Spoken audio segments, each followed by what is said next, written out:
नमस्कार, स्वागत है आपका ईटी नाउ स्वदेश पर। मैं हूं आपके साथ पूजा त्रिपाठी और आप देख रहे हैं खरा सौदा। और मुंबई स्टूडियो से अजय शर्मा और प्रियंका भी जुड़ चुकी हैं। Good morning to both of you. चलिए अब आज हम सितंबर सीरीज की शुरुआत करेंगे। अगस्त सीरीज तो काफ़ी कमज़ोर नोट पर बंद हुई थी, लेकिन इस सीरीज़ में कहाँ नज़र रखनी है इस पर हम आगे चर्चा करेंगे। और बाजार में आज किन बड़ी बातों पर नज़र रखनी है आपको, आज बड़े संकेत एक बार आपके स्क्रीन पर पहले क्विकली आपको दिखा देते हैं। तो आज ग्लोबल मार्केट्स की बात करें तो डाउ की 4 दिन की तेज़ी थमी। गिफ्ट निफ्टी 19,400 के पास कर रहा है कारोबार। लेकिन वहीं दूसरी तरफ भारत के लिए भी अहम दिन की इकोनॉमिक डेटा आए और क्वार्टर 1 में जीडीपी ग्रोथ 7.8% रही, जो कि 4 तिमाहियों में सबसे ज़्यादा थी। इसके अलावा अब आज से ऑटो बिक्री के आंकड़े भी आएंगे अगस्त महीने के, और वहां पर पैसेंजर व्हीकल और 2 व्हीलर बिक्री बढ़ने का अनुमान है। तो इन तमाम आंकड़ों पर भी हमारी नज़र रहेगी। और आज वापस से फोकस में रहेगा जियो फाइनेंशियल। आज बीएसई इंडेक्स से बाहर होगा, तो स्टॉक में क्या करना चाहिए इस पर भी हम आगे चर्चा करेंगे। लेकिन चलिए सबसे पहले रुक करते हैं ग्लोबल मार्केट सेटअप समझने का, और सेटअप आज कैसा दिखाई दे रहा है ये जानने के लिए सीधे चलते हैं मुंबई स्टूडियो अजय शर्मा के पास। अजय, गुड मॉर्निंग, बताइए। पूजा, देखिए काफी कुछ डेटा पॉइंट्स आ रहे हैं, लेकिन दो तीन बातें ग्लोबल की तरफ से आपको नजर में रखने की जरूरत है, इंडियन ट्रेडर को नजर में रखने की जरूरत है कि कल यूरोजोन का इन्फ्लेशन डेटा बढ़ के आया। हालांकि ये हम देख रहे हैं कि जितने बड़े बड़े रीजन्स हैं वहां सब जगह ओवरऑल तो डेटा टॉप आउट हो गया था, लेकिन कल फिर भी अनुमान से थोड़ा सा ज्यादा आया, तो इसने मूड खराब किया। लेकिन ओवरऑल देखा जाए तो ग्लोबल सपोर्ट अभी इमर्जिंग मार्केट्स को, इंडियन मार्केट्स को बना हुआ है। इनफैक्ट डॉलर इंडेक्स भी 103.5 के आसपास आ गई है। डॉलर इंडेक्स और जो यूएस यील्ड्स हैं वो इस बात का सबसे ज़्यादा संकेत देती हैं कि दुनिया भर में रिस्की एसेट्स को लेके क्या व्यू बन रहा है। तो अभी उसमें कमी आ रही है। तो मेरे हिसाब से मेरी रीडिंग ये है कि कल भले ही यूएस मार्केट डाउ और एसएनपी थोड़ा सा नरमी के साथ बंद हुए, लेकिन इसका मतलब ये नहीं कि बहुत बड़ी वहाँ कमजोरी आ जाएगी। इनफैक्ट क्रूड भी अगर आप देखें, ये देखिए बॉन्ड यील्ड जो है 4.5 के आसपास चली गई थी, वो भी कम होकर 4.1 के आसपास आ गई। तो सपोर्ट बना हुआ है, कोई दिक्कत वाली बात नहीं है। आपको नजर रखने की जरूरत है पावल साहब की कमेंट्री पे, कुछ इकोनॉमिक डेटा पे, जॉब्स डेटा भी आएगा। तो अभी इससे ज्यादा बहुत ज्यादा क्यूज हमें ग्लोबल मार्केट से मिल नहीं रहे हैं, लेकिन सपोर्ट बना हुआ है, ये व्यू है। ऑल राइट, ठीक है। तो ये तो हुई ग्लोबल मार्केट्स की बात, और अब बात कर लेते हैं डोमेस्टिक मार्केट्स की, क्योंकि अब हम एक नई सीरीज में एंटर कर रहे हैं। सितंबर सीरीज में, अगस्त सीरीज में तो अजय 2.5% निफ्टी नीचे रहा, लेकिन मिड कैप स्मॉल कैप की क्या चाल रही, 5.5% तेजी थी। बड़ा ड्रैग जो ये लार्ज कैप से रहा है ना, उन्होंने सारा मूड बिगाड़ा है पूरे अगस्त मंथ में। अब सितंबर के लिए रोल ओवर किस तरह से दिख रहे हैं ये तो हम समझेंगे। हमने कल ही बात की थी, इनफैक्ट परसों बात की थी कि रोल ओवर पिक ही नहीं हो रहे थे। हाँ, करेक्ट, बहुत कमजोर थे रोल ओवर। क्योंकि सिंपल सी बात है, कोई आपको और हमें कोई ट्रिगर नहीं दिख रहे हैं बहुत बड़े सितंबर सीरीज के लिए, तो लोग अपने लॉन्ग रोल ओवर क्यों उसकी तरफ लेके जाएंगे, राइट? रोल ओवर करेंगे पोजीशन। इनफैक्ट इस समय जो मार्केट है ना, वो दो में डिवाइड हो चुका है। अगर आप देखें, उसका विभाजन हो गया है। एक है एफआईआर वाला डेटा वाला मार्केट, जिसमें कमजोरी है, जो भी हम अंश के साथ डेटा भी शेयर करेंगे। हमने 6 महीने से 75-80% लॉन्ग पोजीशन नहीं देखी है। 6 महीने हो गए लगभग एफआईएस की। एक जमाने पे 75-79% एफआई की लॉन्ग पोजीशन होती थी, वो घट घट के 45, 43, 50, 45 वो हो गई, इतनी रह रही है रेंज में, बहुत ही नीचे की तरफ। तो यानी वो जो है ना, लार्ज कैप एरिया है मार्केट का, जो एकदम मायूस है, साइडवेज है, एक टाइट रेंज में। 19,200 तोड़ता भी है नीचे की साइड पे, लेकिन उधर 19,500, 19,600 टेकआउट भी नहीं करता है। इधर 43,700, 800 तोड़ता नहीं है नीचे की तरफ, लेकिन ऊपर भी 700-800 पॉइंट की रेंज के ऊपर बैंक निफ्टी जाती नहीं। तो इसमें हमने समय निकाल दिया। लेकिन दूसरे हिस्से का जो मार्केट है, जो स्मॉल और मिड कैप मार्केट है, वहां पे पीएमएस का पैसा आ रहा है, करेक्ट, वहां पे म्यूचुअल फंड्स का पैसा आ रहा है, डेडिकेटेड फंड्स, वहां पे एचएनआई रिटेल बहुत एक्टिव है। तो बाजार दो में डिवाइडेड हो गया है। और कल आप देखिए, ट्रिगर्स वाले अच्छे स्टॉक जो चले हुए नहीं है, उनके ऊपर नजर बनाइए, यहां से ही पैसा बनेगा। आप अभी बाजार ये हो गया, हम लोग हालांकि कारणवश बात जरूर करते हैं, लेकिन एक व्यू नहीं बना सकते आप बाजार पे, राइट? आपको अगर आपके पास ट्रिगर्स वाले अच्छे स्टॉक सामने हैं, आपका तो पोर्टफोलियो प्लस होगा, एकदम ऑल टाइम हाई पे। दूसरी बात, कल जो जीडीपी का आंकड़ा आया है, उसको भी बाजार देखेगा। पहली बात तो मैं बता दूं कि जीडीपी आंकड़ों का ये एक तरह से एक अच्छे रिजल्ट सीजन वाली बात है। एक्सपेक्टेशन ही एलिवेटेड थे। 8% का एक्सपेक्टेशन था करीब करीब, मोटा मोटा, किसी का 7.9, किसी का 8.1, बट मोटा मोटा बाजार का एक्सपेक्टेशन मजबूत था। और एक्चुअली रिजल्ट कैसा आया? मजबूत। तो आप ये कह सकते हैं कि उसमें बड़ा कौन सी trigger बड़ी भी बात नहीं नहीं है। है। बट अब आइसोलेशन में देखिए 7.8% जीडीपी का डेटा आया भाई। राइट। वो कमजोर डेटा नहीं है। हाँ। लेकिन ये हुई अच्छी बात। अब मैं आपको बुरी बात भी बता दूं, जो रिपोर्टेड जीडीपी होता है वो बैकवर्ड लुकिंग डेटा होता है। ये डेटा अच्छा है, हो सकता है बाजार आज इसको अच्छी तरह ट्रीट भी करे, लेकिन लार्जली ये पास्ट की बात है। राइट। दिक्कत की बात यह है कि उसके इस डेटा के बाद बहुत कुछ हो गया इकोनॉमी में, जैसे कि बारिश की कमी, अगस्त और driest August in many years. Right. तो आगे आने वाला जो जीडीपी डेटा होगा वो थोड़ा सा कमजोर होगा। ओके। पहली बात तो। दूसरी बात, आज आपको इंडिया के पीएमआई डेटा हमेशा याद रखिएगा, हमारे व्यूअर्स को बता दूं, इकोनॉमिस्ट और स्ट्रेटेजिस्ट जीडीपी देखते हैं, लेकिन फंड मैनेजर प्रैक्टिशनर जो डेटा देख के पैसा लगाते हैं वो पीएमआई देखते हैं। राइट। आज मैन्युफैक्चरिंग पीएमआई आएगा, उसके ऊपर आप नजर बना के रखिए, क्योंकि वो बताएगा कि आगे आने वाला समय कैसा होने वाला है। आज हमारे पास कुछ रिएक्शंस भी हैं। जीडीपी डेटा स्ट्रांग है, इसमें कोई दो राय नहीं है। हमारे पास आज एक बहुत ही एक्सक्लूसिव रिएक्शन है नेशनल स्टॉक एक्सचेंज के एमडी एंड सीईओ का। वो यूजुअली बाजार पे, मार्केट रिलेटेड डेटा पे बात करते नहीं है, लेकिन इस बार उन्होंने एक रिएक्शन दिया है जीडीपी डेटा को मजबूती से देख के। आइए उसके बाद हम अपनी बातचीत आगे लेके चलेंगे, बट आपको छोटा सा उसका एक अंश सुनवा देते हैं। The first quarter GDP numbers for the financial year 23-24 have been released. The GDP growth rate has come out at 7.8%, which is a stupendous growth rate. With this, India has become the fastest growing large economy in the world. US numbers have been around 2%. China is also expected to be in similar range and cooling down. India is now basically going to be the engine for world's growth. And this quarter, the services sector has grown more than 10%, which has been, in a way, the center of growth for India for quite some time. And also the investments is at 35% overall. I think India is building for the future so that faster and faster growth can be achieved. तो ये तो हमने आशीष चौहान जी का reaction भी सुन लिया। बिल्कुल, अब इस बड़े डेटा पॉइंट को बाजार अब कैसे देखता है इस पर वॉच करना होगा। लेकिन अगस्त मंथ तक के जो रोल ओवर के आंकड़े आए, एफएनओ का एक्सपायरी का डेटा क्या कहता है, ये सब बताने के लिए अंश हमारे साथ स्टूडियो में है। अंश, अब तो पूरी अगस्त एक्सपायरी को आपको कंपाइल करके बताना होगा, कंपैरिजन डेटा हमारे सामने देख कर रखना होगा कि सितंबर मंथ भी कैसा रहता है एक्सपायरी का। पहले आप ये बताइए, सितंबर और अगस्त सीरीज में क्या डिफरेंस हो सकता है, रोल ओवर किस तरह के दिख रहे हैं आप सितंबर के लिए? जी बिल्कुल, अगर हम इस सीरीज का देखेंगे तो डेटा थोड़ा सा वीक आया है कंपेयर टू प्रीवियस सीरीज का। इस डेटा में अगर हम देखेंगे तो निफ्टी का रोल ओवर है जो वो है कुछ 77% के आसपास का, एज कंपेयर करेंगे पिछला सीरीज जब भी कुछ 80% के आसपास का था। दूसरा मेन डिफरेंस है ओपन इंटरेस्ट का। इस सीरीज में जैसे हमने एंटर किया है, निफ्टी का ओपन इंटरेस्ट 2 लाख कॉन्ट्रैक्ट के आसपास है। इसके पिछले सीरीज में कुछ 2.3 लाख के आसपास था, तो यहाँ पर भी थोड़ा सा एक वीक के साथ हम एंटर करते हुए नजर आ रहे हैं। तीसरा एक इंपॉर्टेंट डिफरेंस है 50 डीएमए का। पिछले सीरीज में हम 50 डीएमए के ऊपर थे, निफ्टी और निफ्टी बैंक दोनों में, लेकिन इस सीरीज में दोनों ही निफ्टी और निफ्टी बैंक 50 डीएमए के नीचे सरके हुए हैं। एक और जो एक इंपॉर्टेंट ये है डिफरेंस, वो है नेगेटिव रिटर्न का। पिछले सीरीज में हम एकदम ऑल टाइम हाई पे थे, कंटिन्यूस एडवांस हो रहे थे मंथ वाइज, सीरीज वाइज भी, लेकिन इस टाइम वो नहीं है। इस टाइम हम एक नेगेटिव रिटर्न के साथ एंटर हो रहे हैं सितंबर सीरीज में। 4 सीरीज का पॉजिटिव था, 5 महीने का रिटर्न पॉजिटिव था और अब नेगेटिव दिख रहा है। इंडिसेस में भी देखेंगे तो दोनों निफ्टी और निफ्टी बैंक ने बहुत ही क्रूशियल लेवल्स को थोड़ा ब्रेक भी किया नीचे की तरफ। हालांकि निफ्टी का एक 250 का लेवल, 200 का लेवल थोड़ा भी प्रोटेक्टेड है। अगर इसे पिछले सीरीज में कंपेयर करेंगे तो उस वक्त दोनों ही इंडिसेस ऑलमोस्ट एकदम हाई पर ही ट्रेड कर रहे थे। छठवां एक मेन डिफरेंस ये है कि इंडिया विक्स, डॉलर इंडेक्स और बॉन्ड यील्ड सारे ही क्रिटिकल लेवल के ऊपर है अभी, और पिछले सीरीज में वो थोड़ा कंट्रोल में थे। ठीक है, तो ये तो अगस्त और सितंबर सीरीज में क्या बड़े डिफरेंस थे ये भी आपने बताया अंश, लेकिन थोड़ा हिस्टोरिकल ट्रेंड भी बताइए। सितंबर सीरीज अगर पिछले 5 सालों की बात करें तो कैसी रही?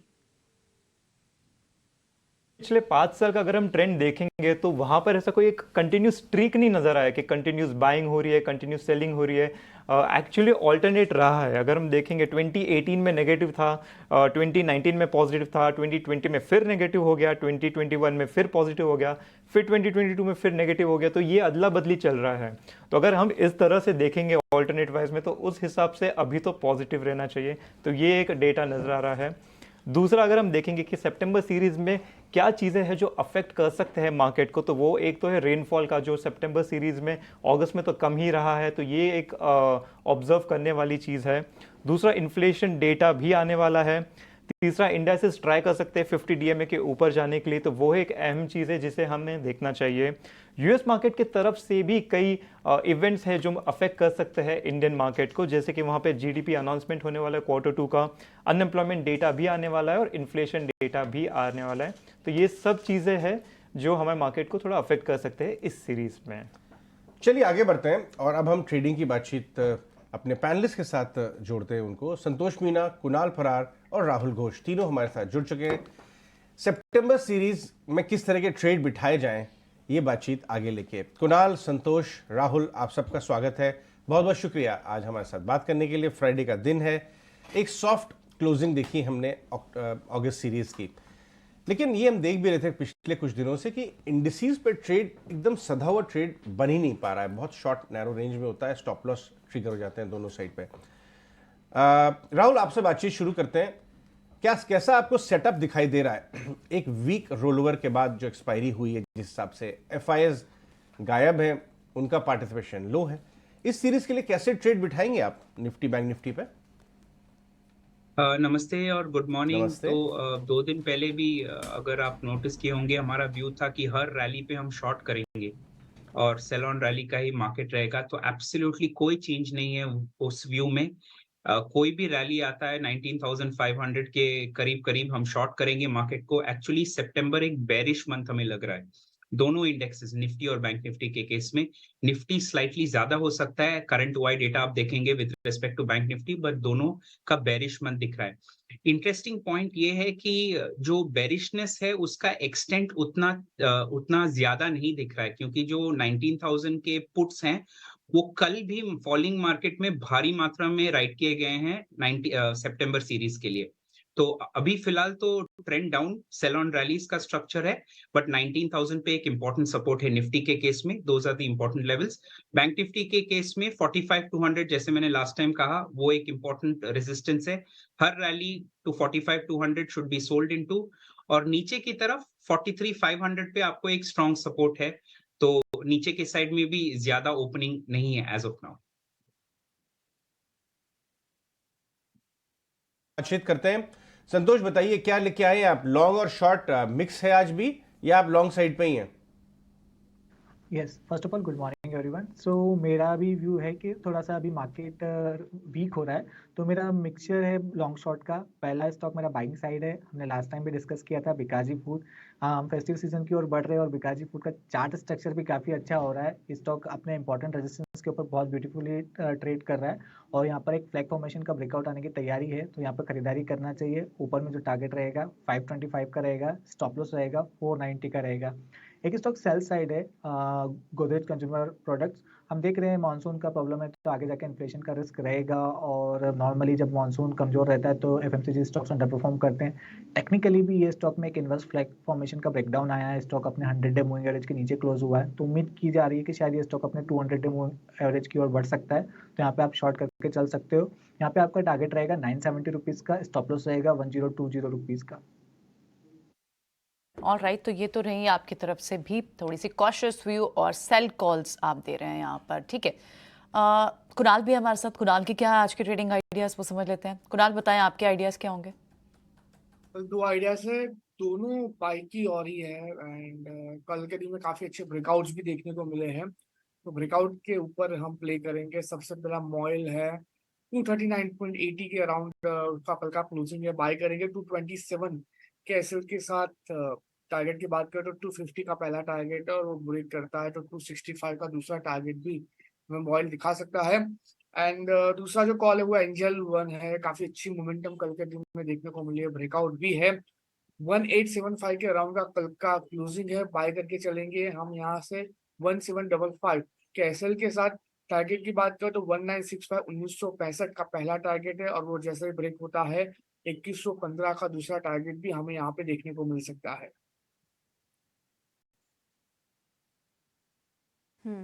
ठीक है, तो एंजल वन और मॉयल इन दोनों ही स्टॉक में तेजी की राय कुणाल की तरफ से। राहुल, आपकी नजर कहाँ पर ट्रेड करें आज? तो एक लॉन्ग और एक शॉर्ट है, बट दोनों कंडीशनल बाय और सेल है, क्योंकि मार्केट का ये 200 पॉइंट ऊपर 200 पॉइंट नीचे का जो अप एंड डाउन मूवमेंट होता है, अगर ठीक से प्लान नहीं करते हम तो स्टॉप आउट हो सकते हैं। तो थोड़ा कंडीशनल बाय और कंडीशनल सेल है। पहले तो बाय इंडियन होटल्स के ऊपर है, अबव 426 बाय कर सकते हैं। स्टॉप लॉस 410 होगा और टारगेट होगा 441, जो पहला टारगेट कह सकते हैं। 421 के आसपास प्राइस चल रहा है, तो 426 के ऊपर बाय है। दूसरा है सेल नेशनल एल्युमिनियम पे 92.5 के नीचे आप बेच सकते हैं। स्टॉप लॉस होगा 95 और पहला टारगेट 89 और दूसरा टारगेट 87 रख सकते हैं।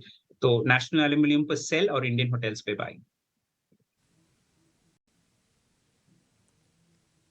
ठीक है, तो नेशनल एल्युमिनियम पर सेल और इंडियन होटल्स में बाय करने की राय। होटल स्टॉक्स हम देख रहे हैं फोकस में भी है।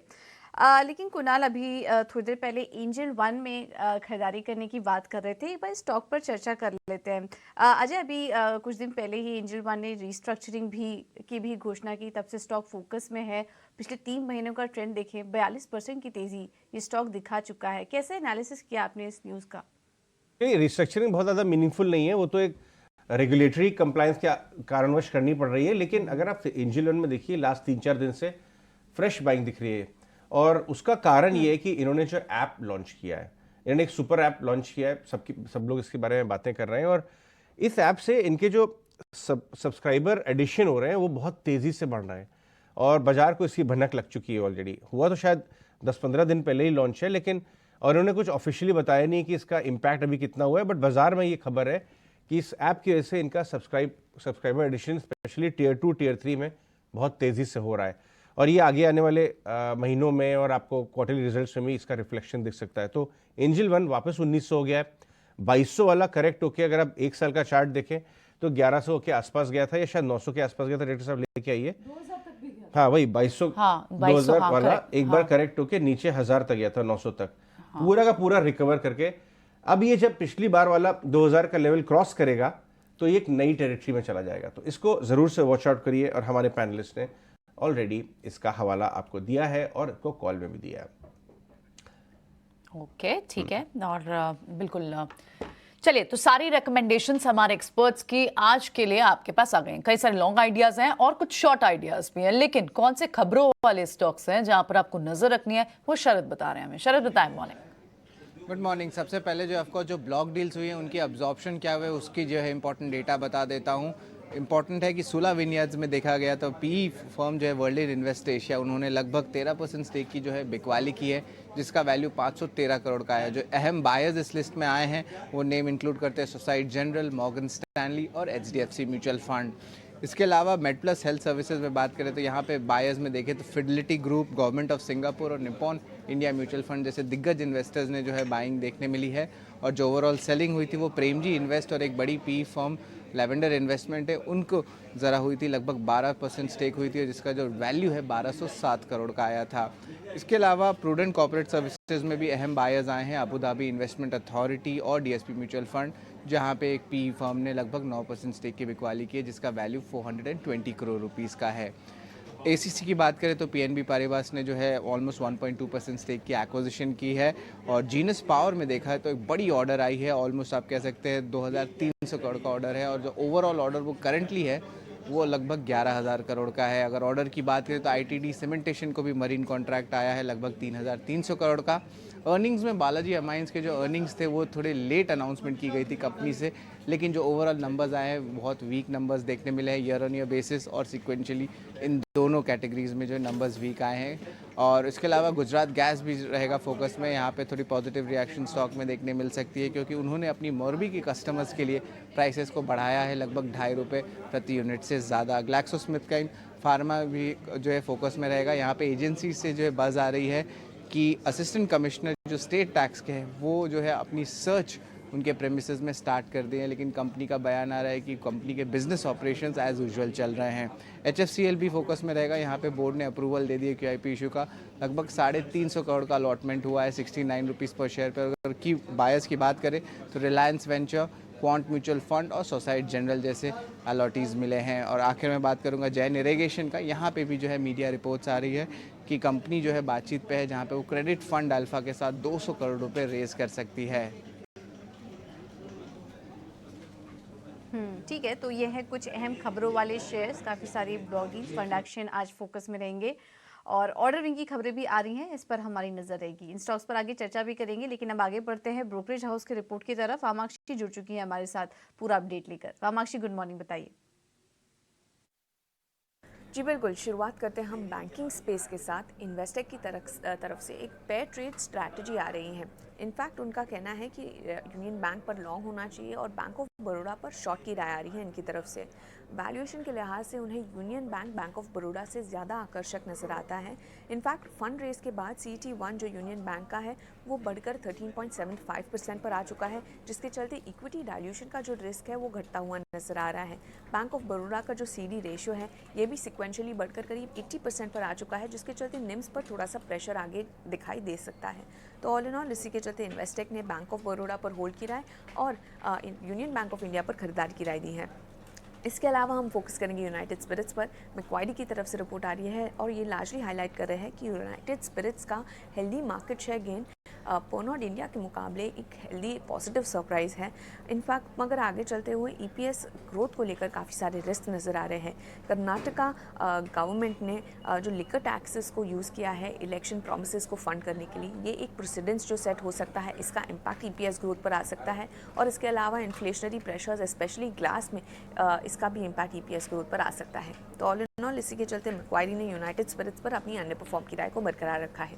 और आखिर में हम फोकस करेंगे रियल एस्टेट स्पेस पर। जेफरीज की तरफ से रिपोर्ट आ रही है, ये हाईलाइट कर रहे हैं कि रेजिडेंशियल प्रॉपर्टी मार्केट्स में डबल डिजिट वॉल्यूम और प्राइसिंग ग्रोथ नजर आई है। लॉन्च एक्टिविटी बढ़ती हुई नजर आ रही है फेस्टिव सीजन के पहले। और इनफैक्ट लिस्टेड डेवलपर्स का अगर प्रदर्शन हम देखें तो ब्रॉडर मार्केट के मुकाबले ये थोड़ा सा कमज़ोर रहा है, क्योंकि उनकी जो इन्वेंट्री थी वो काफ़ी लो थी Q1 में। इसके अलावा अगर उनका कहना है कि ये जो ट्रेंड नज़र आया है वो रिवर्स होता हुआ नजर आएगा आगे चलते जो लॉन्चेस प्लान किए हैं डेवलपर्स ने। तो all in all Godrej property, Macrotech और DLF इनके टॉप पिक्स हैं।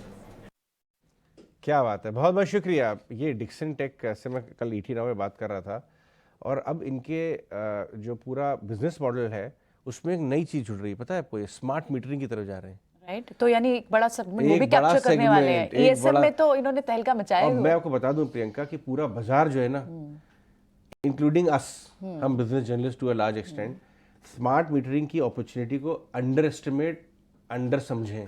ओके, पूरे देश में जितने बिजली कनेक्शन है, हर गांव खेड़े से लेके आपके कैमिलिया मैग्नीलिया से लेके आपके Peddar roads of the world से लेके एवरी कनेक्शन इस कंट्री का चेंज होगा, मीटर होगा। ओके, और उसके बहुत बाद बड़ा अपॉर्चुनिटी आप समझ नहीं बात को? बिल्कुल। कितने करोड़ कनेक्शंस हैं हमारे अपने घर में, बदले क्या अभी तक? नहीं, सब कुछ बदलना है, सबको बदलना है। और इतनी कंपनियां ही नहीं जो बना पाएंगी। ओके, अगर मैं थोड़ी इसमें डीप डाइव की है, डिक्सन जैसी बड़ी कंपनियां हैं, अब पावर ग्रिड, आप नाम लीजिए, इसीलिए स्मार्ट मीटरिंग वाले स्टॉक्स चल रहे हैं। जीनिस पार ने उसने क्या नाम है, सिंगापुर के फंड ने ऐसे ही नहीं इतना बड़ा फंड में डाला पैसा। तो ये बड़ी अपॉर्चुनिटी है, इस पे आपको पढ़ के रखना चाहिए। नहीं, और डिक्सन टेक ने कल बोला ये कि हम भी स्मार्ट मीटरिंग में उतर रहे हैं। उसके बाद स्मार्ट मीटर आएंगे पानी के कनेक्शन के। ये नहीं कि आप जैसे नॉर्थ में होता है ना कि आप खड़े अपने बड़े से कोठी के सामने 3-4 गाड़ियां धो रहे हैं आप पाइप लगा के, ये सब खत्म होने वाला है समय। उसके बाद पानी के मीटर आएंगे, हर परिवार को उतने ही मीटर मिलेंगे। डिक्सन टेक जैसी कंपनियों पे नज़र बना के रखिए, जीनिस पे नज़र बना के रखिए, हर चीज़ का हिसाब होगा, नेशनल रिसोर्सेज का। लेकिन आगे बढ़ते हैं, हमारे साथ ये भी आ गए हैं साथ में, जय भी आ गए हैं अपनी वाइट जैकेट पहन के। जय, बड़ी शानदार जैकेट दिख रही है आपकी वाइट कलर की, मेरी नज़र उस पर गई। पुराने ज़माने के हिंदी मूवीज़ में जो विलन थे वो white jacket, white shoes, white pant पहन के आते थे। तो स्मार्ट लग रहा है। Thank you sir. बताइए क्या ट्रेडिंग आइडियाज लेके आए, उसके बाद हम अपनी लिस्ट लेके आपके पास आते हैं। आप बताइए ज़रा। So good morning everyone, good morning Ajay ji, Priyanka ji, Pooja ji. So basically आज पहले मैं अपडेट देना चाहता हूँ एशियन टाइल्स जो मैंने ट्यूसडे को रिकमेंड किया था वो ऑलमोस्ट एक ही दिन में 12% का गेन वो एक दिन में टारगेट हिट हो गया था। सो पहला वो अपडेट देना चाहता हूँ। दूसरी चीज है सुप्रिया लाइफ साइंस पर आज मेरी नजर है वीकली चार्ट पर। यहाँ पर हम देखें तो ब्रेकआउट सुपर आया है, अराउंड 50 दिन के मूविंग एवरेज के ऊपर देख सकते हैं अभी चल रहा है और सस्टेन भी कर रहा है पिछले कुछ हफ्तों से। सो 280 के भाव पर हम बाय कर सकते हैं ये स्टॉक। आगे जाने के लिए हम टारगेट अराउंड 3110 का रख सकते हैं जो कि अराउंड 100 डे मूविंग एवरेज के वहां प्लेस्ड है। सो टारगेट 3110 का होगा with stop loss of around 264। तो ये स्टॉक पर मुझे लग रहा है एक तेजी अच्छी आ सकती है, बहुत जल्दी आ सकती है और काफी स्ट्रॉन्ग आ सकती है बिकॉज बहुत टाइम से वॉल्यूम यहाँ पर आया नहीं है। तो वॉल्यूम की तलाश में ये स्टॉक है, तो यहाँ पर एक अच्छा मोमेंटम दिख सकता है आने वाले दिनों में। और दूसरा जो स्टॉक है वो आज थोड़ा बजिंग भी है, HFCL की बात कर रहा हूँ मैं।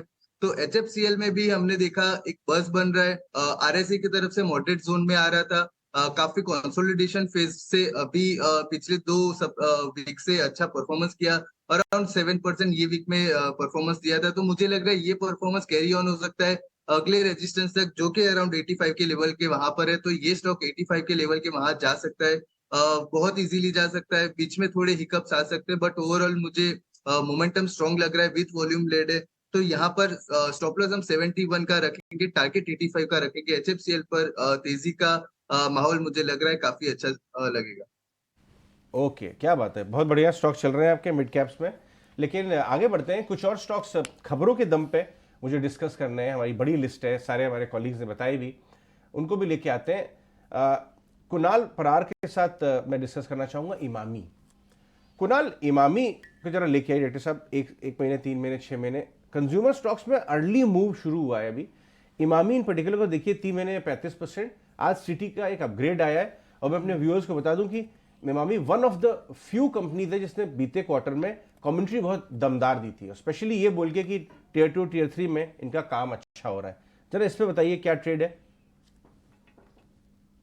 वेल काफी अच्छी मोमेंटम यहाँ पे देखने को मिल रही है। वीक ऑन वीक चार्ट की बात करें तो वीकली चार्ट पे तो ऑलरेडी अजय जी काउंटर ने 460 के लेवल पे ही ब्रेकआउट दे दिया था। 460 के बाद आज स्टॉक 525 के लेवल पे आके रुका है, लेकिन यहाँ से फर्दर अपसाइड की एक्सपेक्टेशन रख सकते हैं।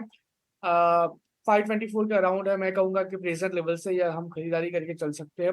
लोअर लेवल पे अजय जी 500 का हम यहाँ पे एसएल मेंटेन करके चलेंगे। टारगेट की बात करते हैं ऊपर में, तो पहला टारगेट 542 का है। 542 जैसे ही क्रॉस करता है तो हमें ऊपर में 572 तक के भी टारगेट स्टॉक दिखा सकता है। तो व्यू यहाँ से खरीदारी करके ही चलने का बन रहा है, जिस हिसाब से स्टॉक ने वीकली चार्ट पर ब्रेकआउट दिया हुआ है। 500 के एसएल के साथ हम यहाँ पे खरीदारी करके चलेंगे।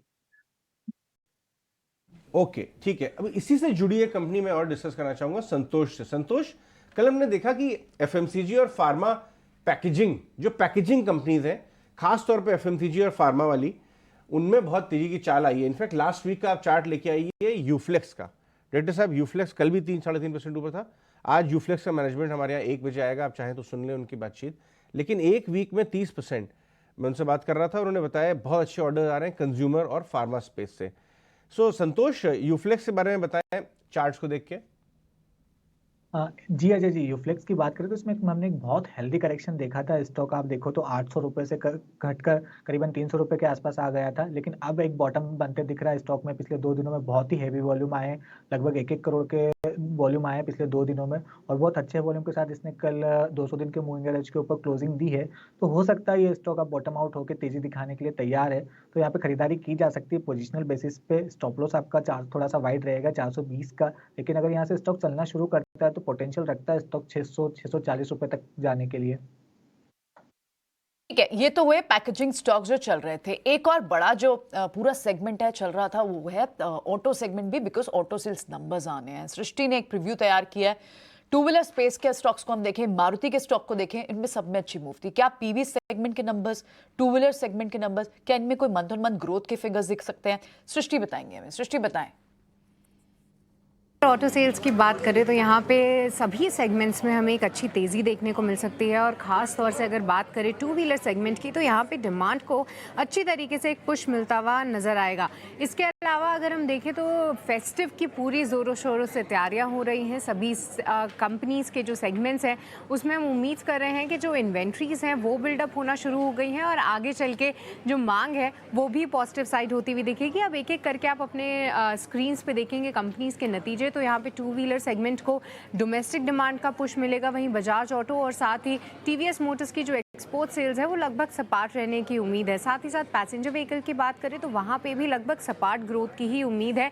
पर यहाँ पे मारुति सुजुकी का कहना है जो कि डिमांड है वो अगस्त में सबसे पीक पे देखने को मिली है और साथ ही साथ आगे के लिए जो डिमांड आउटलुक है वो भी काफ़ी फेवरेबल बता रहे हैं। अब बात करें अगर ट्रैक्टर डिवीजन की तो यहाँ पे रिजर्वॉयर लेवल्स काफ़ी ज़्यादा है, डिमांड भी मजबूत है, फेस्टिव की भी तैयारियां हैं।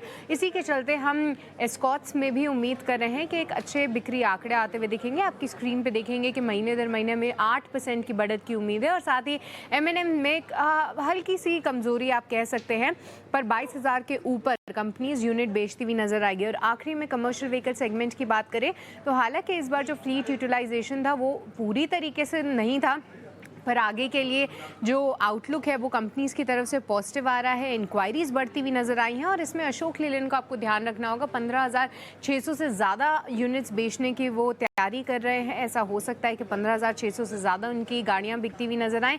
वहीं टाटा मोटर्स कमर्शियल व्हीकल की बात करें तो सपाट ग्रोथ, वहीं आयशर मोटर्स VECV में मामूली सी 2% की गिरावट की हम उम्मीद कर रहे हैं। तो ये थे अनुमान ऑटो बिक्री के आंकड़ों के।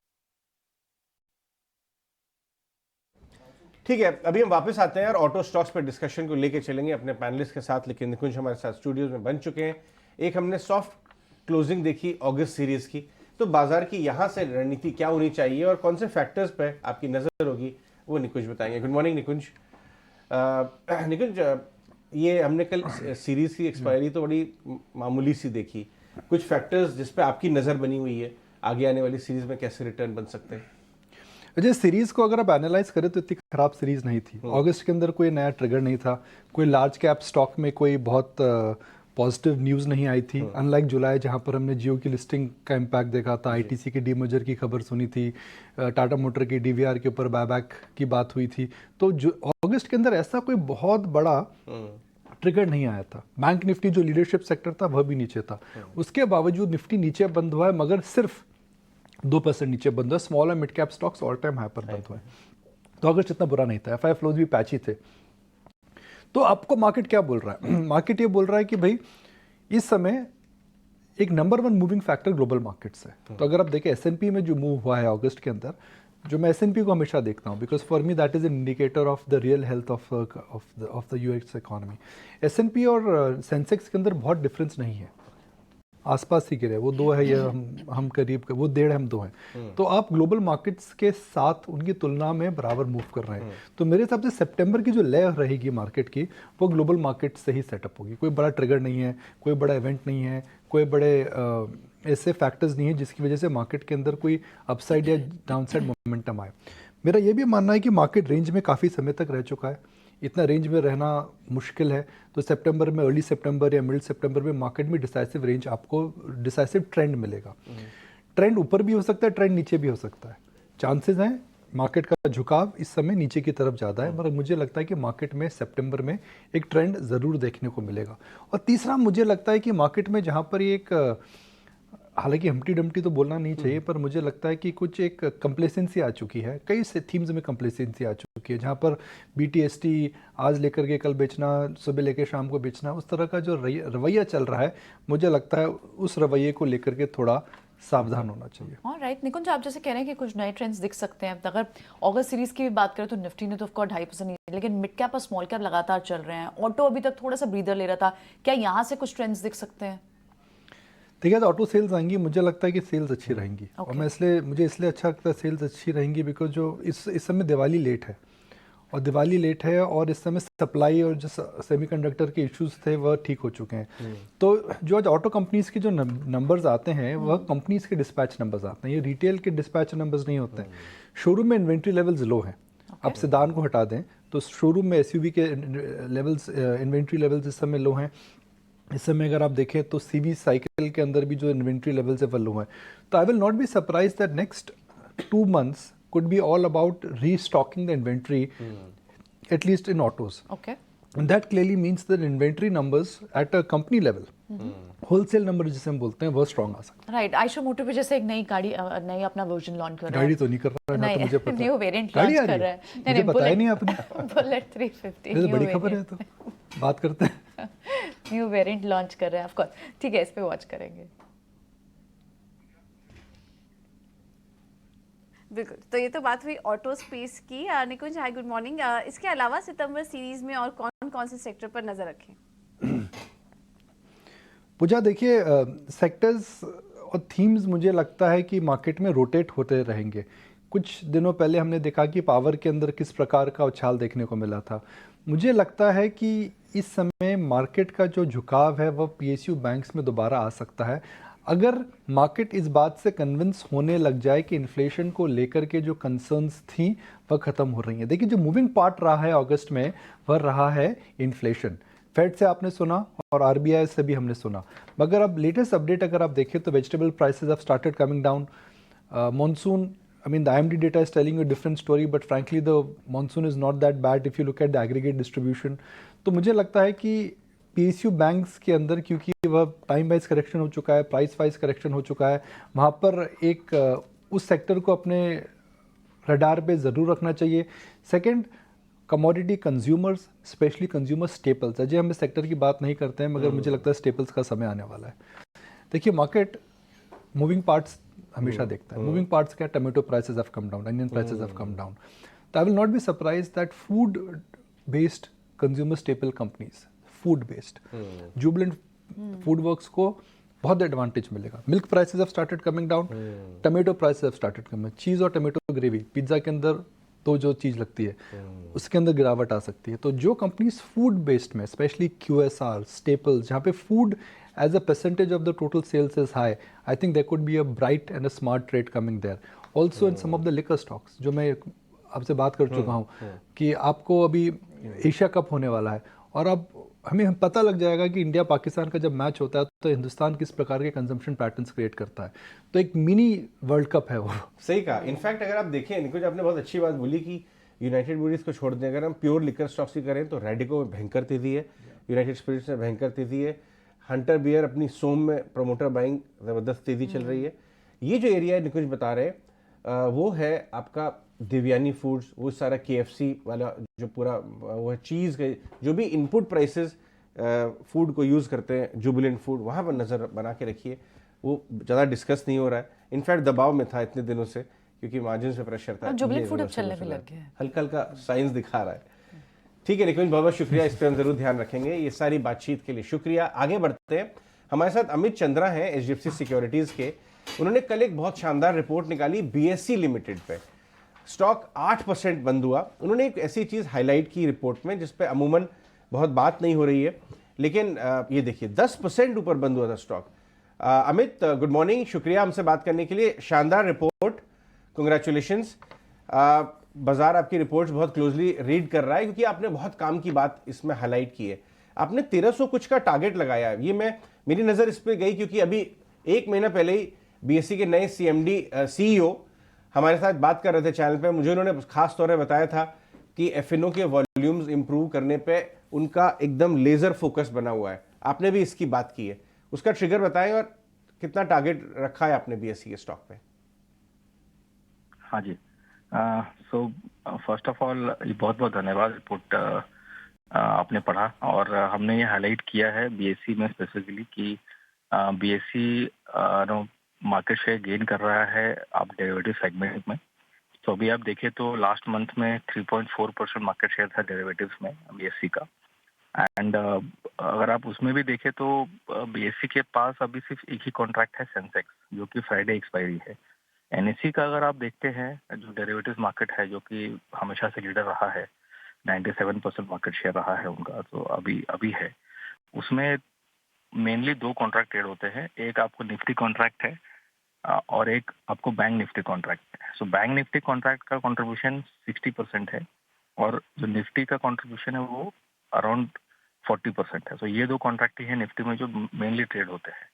और अभी बीएससी के पास सिर्फ सेंसेक्स कॉन्ट्रैक्ट है और उन्होंने कल ही बैंक एक्स लॉन्च किया है विद एक्सपायरी ऑन मंडे। सो हमारा ये मानना है कि बैंक एक्स में भी काफ़ी वॉल्यूम होगा और वहाँ पे वॉलेटिलिटी भी काफ़ी हाई रहती है। सो इसके लॉन्च होने से मार्केट शेयर और प्लस उससे भी बड़ी जो आपको रीज़न है वो ये है कि बीएससी डेरिवेटिव सेगमेंट बहुत से बड़े ब्रोकर्स के यहाँ इनेबल्ड ही नहीं था। सो सम ऑफ द लार्जर ब्रोकर्स वो इनेबल कर रहे हैं। तो एंजल हो गया और बाकी सारे जो ब्रोकर्स हैं वो सब इनेबल करेंगे। एक बार उनके प्लेटफॉर्म पे इनेबल होगा तो ऑटोमेटिकली वॉल्यूम आएगा। और लास्ट कॉल में भी बीएससी ने हाईलाइट किया था कि उनके जो एक्टिव ट्रेडर्स हैं ऑन द प्लेटफॉर्म वो 1.7 लाख ऑलरेडी पहुंच चुके हैं। तो ये सब रीजन से हमको लगता है कि मार्केट शेयर गेन होगा। और ये ऑप्शंस मार्केट काफ़ी बड़ा मार्केट है। और एनएससी का आप देखो रेवेन्यू ऑप्शन से तो 10,000 करोड़ का रेवेन्यू है और बीएससी का अभी वहाँ से कोई रेवेन्यू नहीं आता है। सो उसके लिए अपने को लगता है कि ये काफ़ी बड़ा हो सकता है।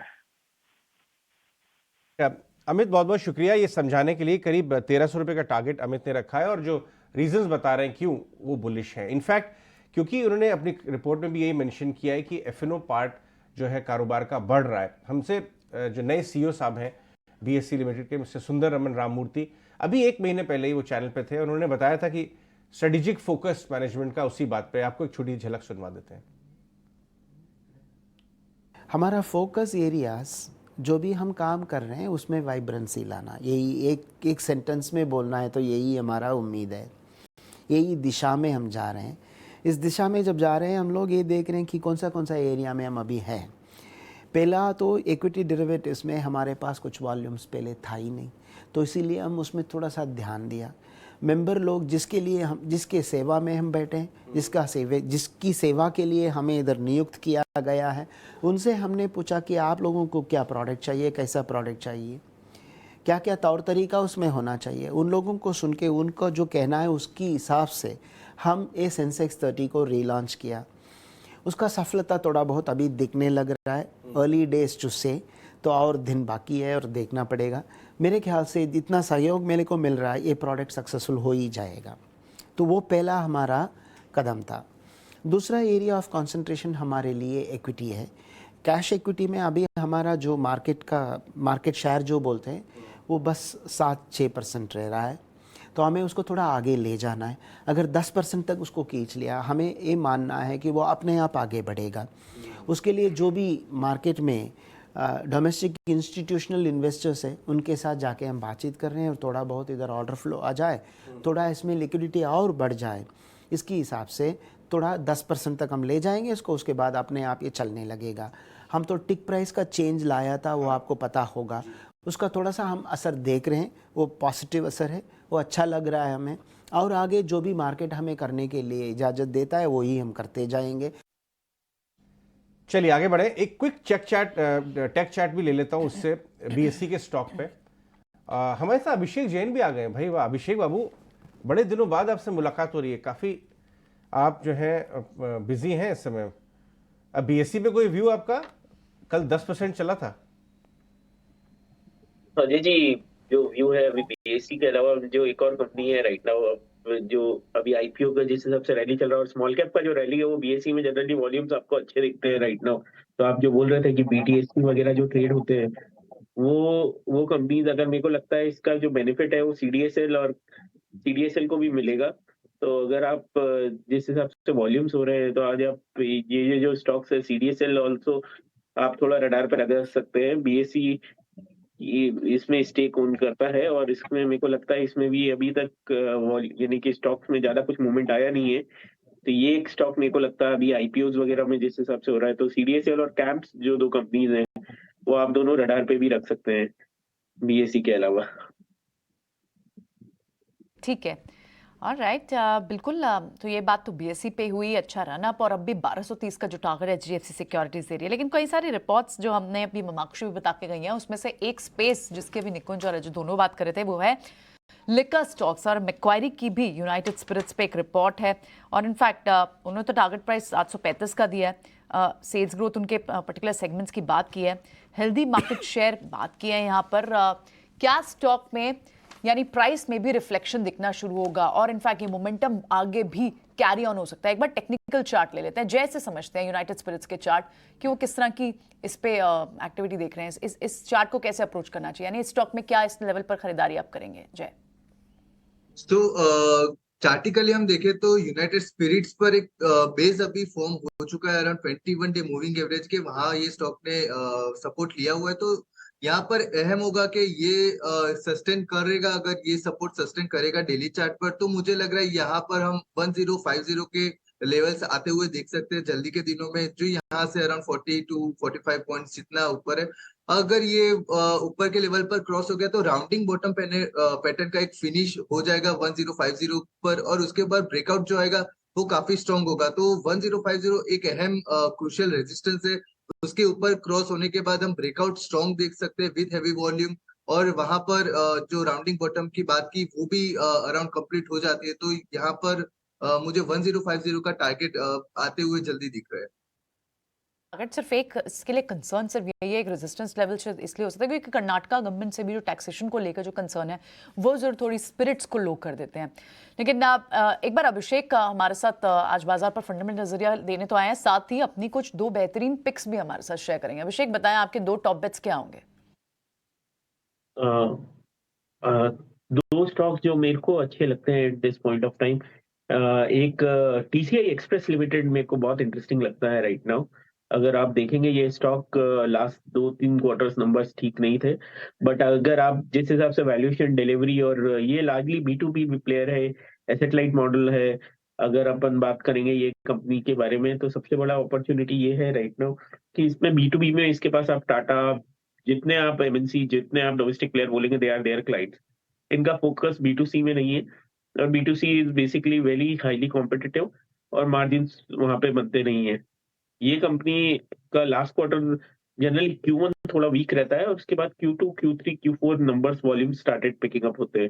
तो ये मैनेजमेंट ने, जितना हमारा इंटरेक्शन हुआ, मैनेजमेंट हालांकि 18% का मार्जिन नेक्स्ट ईयर का बोला, हम बोलते हैं 16-17%, 16.5 से 17% का मार्जिन भी अगर ये बनता है तो ये स्टॉक आज की तारीख में ट्रेलिंग पी पे 36-37 टाइम्स पे आज की तारीख में अवेलेबल है, और फॉरवर्ड अर्निंग्स पे तो बहुत लो लेवल पे है।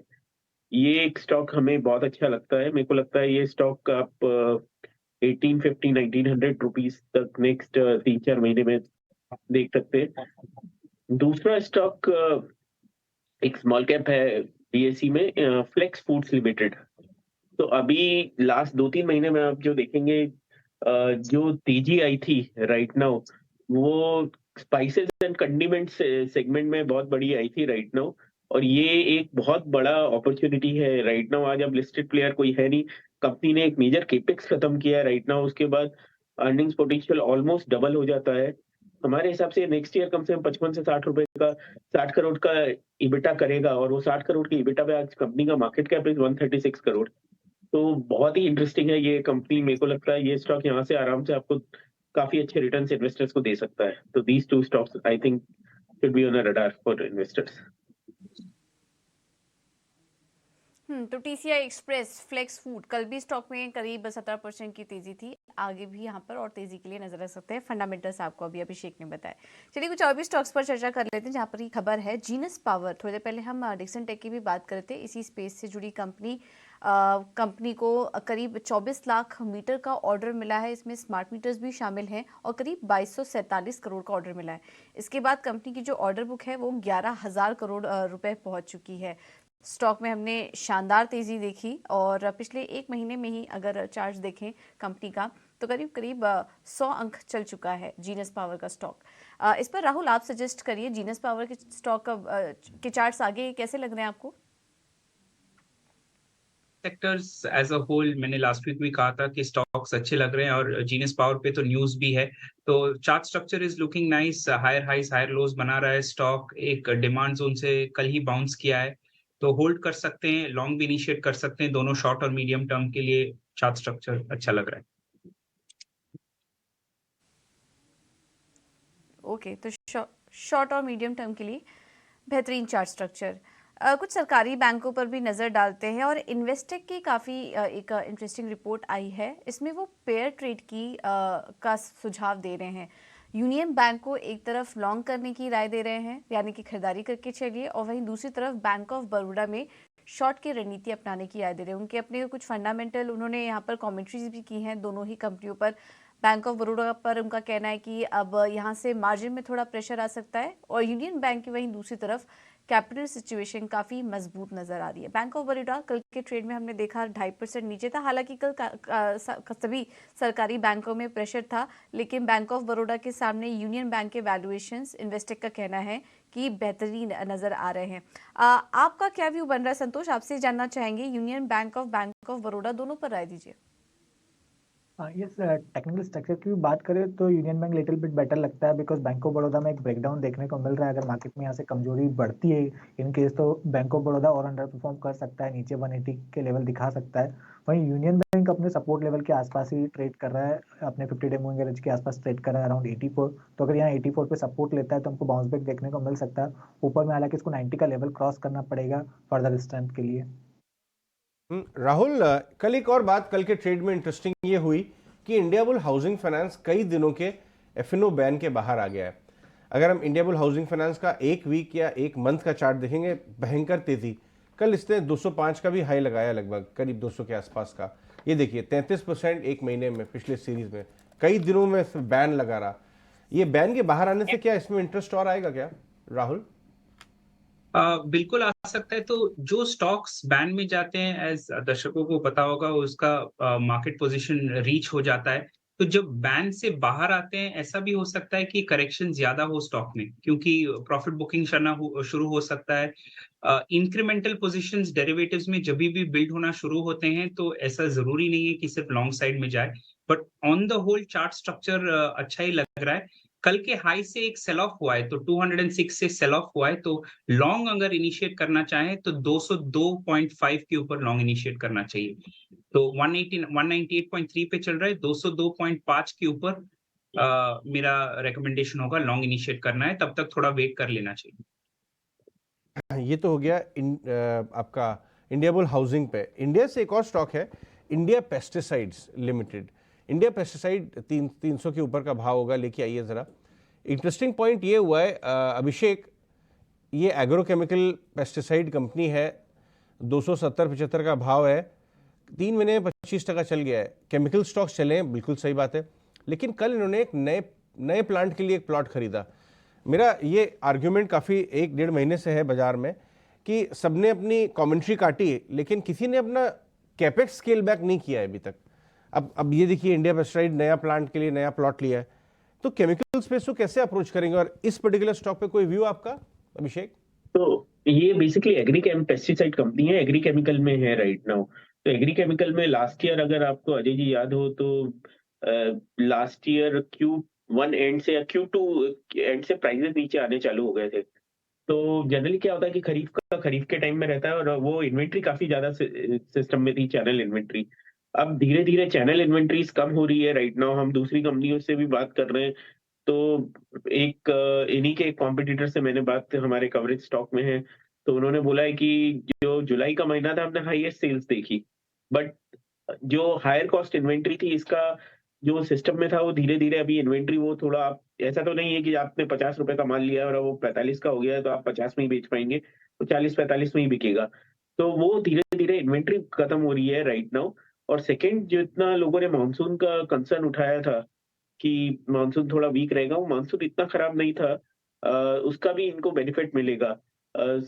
तो मैं इंडिया पेस्टिसाइड लिमिटेड मेरे कवरेज में नहीं है, बट मैं जनरल एग्रीकेम कंपनीज में हमारा व्यू काफी पॉजिटिव है। हमारा व्यू यही है कि आप यूपीएल इज समथिंग विच, आज यूपीएल हो गया है, रैलिस हो गया है, हरेम्बा हो गया है, इंडिया पेस्टिसाइड्स लिमिटेड ऑल्सो। तो दीज 3-4 कंपनीज आप ये क्वार्टर हो सकता है Q2 आपका वीक आए, बट आप 1 से 1.5 साल के व्यू में देखेंगे तो एक बहुत ही अच्छी अपॉर्चुनिटी इन्वेस्टमेंट में, और मोस्ट ऑफ द स्टॉक्स अपने हाइस से काफी नीचे पे है राइट नाउ, तो एक अच्छी इन्वेस्टमेंट अपॉर्चुनिटी है। सेक्टर वाइज में एग्रीकेम में। और सेकंड इंपॉर्टेंट थिंग है कि जो रॉ मटेरियल प्राइसेस नीचे आया है, तो आप जो फॉर्मुलेशन कंपनीज जिनका शेयर ज्यादा है, जैसे रैलिस हो गया, धानुका हो गया, का भी 60% है, तो वहां वो कंपनीज में आपको सबसे बड़ा पॉजिटिव क्या होता है कि यहाँ पे जैसे प्राइसेस नीचे जाना खत्म होते हैं, वैसे वैसे आपका डीलर्स है ना इन्वेंट्री काफी रखने लगते हैं, तो वो एक बेनिफिट इनको मिलना चाहिए। मेरा ये व्यू है कि ये सब कंपनीज में आपको अच्छी अपॉर्चुनिटी दिख रही है। हो सकता है कि थोड़ा काफी रैली हो गया 25%, तो और Q1 इतना अच्छा, यानी कि कुछ कंपनीज का नहीं रहेगा, कुछ का यहाँ पे से भी बेहतर रहेगा। जैसे Q1 में बहुत सारी कंपनीज का, जैसे इन फर्टिलाइजर कंपनीज में उनको there are lot of one offs were there, government ने एनबीएस प्राइसेस कम की थी, तो इसके कारण से उनका लॉसेस हुआ था, तो वो Q2 में नहीं रहेगा। तो even both fertiliser and agrochem space, pesticide वगैरह, ये कंपनीज काफी अच्छी लग रही है राइट नाउ। और आप जो बोल रहे हैं केमिकल प्राइसेस में, तो केमिकल प्राइसेस में भी इनके रॉ मटेरियल जो होते हैं उनके प्राइसेस बढ़ने लगते हैं, तो डीलर ऑब्वियसली इसमें फर्स्ट साइन ऑफ आपको इम्प्रूवमेंट दिख रहा है कि यहाँ पे अभी प्राइसेस वगैरह बढ़ेंगे, तो अब प्राइस कट नहीं होगा, तो इन्वेंट्रीज डीलर कुछ ज्यादा रखेंगे राइट नाउ। तो ये दोनों, ये हमें लगता है कि एग्रीकेम स्पेस बहुत ही इंटरेस्टिंग है at this point of time, और वैल्यूएशंस भी काफी, अगर आप 2 साल का व्यू रहेंगे तो भी ये काफी अच्छे है राइट नाउ। केमिकल फर्टिलाइजर और कुछ काउंटर्स भी आपने यहाँ बात की, उसमें यूपीएल, रैलिस, धनुका एग्रीटेक, इन सब स्टॉक्स की भी आपने बात की यहाँ पर, जो आपको यहाँ अच्छे लग रहे हैं। ठीक है, बिल्कुल। बढ़ते आगे, अब हमारे साथ स्नेहा पोद्दार हैं आज का मुनाफे का फंडा देने के लिए। आइए उनसे बात करते हैं।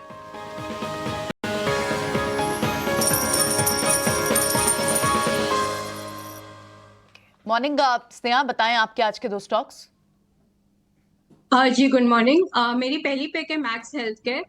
तो हॉस्पिटल सेक्टर में हमें काफी टेलविंड्स दिख रहे हैं। इंश्योरेंस पेनिट्रेशन इम्प्रूव हो गया है, इंटरनेशनल पेशेंट फ्लोज काफी स्पीड से बढ़ रहे हैं, तो ओवरऑल काफी सेक्टर में ट्रैक्शन आ रहा है, जिससे कि ओवरऑल ऑपरेटिंग लेवरेज इम्प्रूव हो रही है और मार्जिन्स और आरओईज एक्सपैंड हो रहे हैं। तो उसी में एक प्ले है मैक्स हेल्थ केयर, जो कि काफी अग्रेसिव बेड एक्सपेंशन प्लान से हॉस्पिटल के वो around more than 3,500 beds add करेगा, जिसमें कि ऑलमोस्ट 80% ब्राउनफील्ड एक्सपेंशन के थ्रू होगा।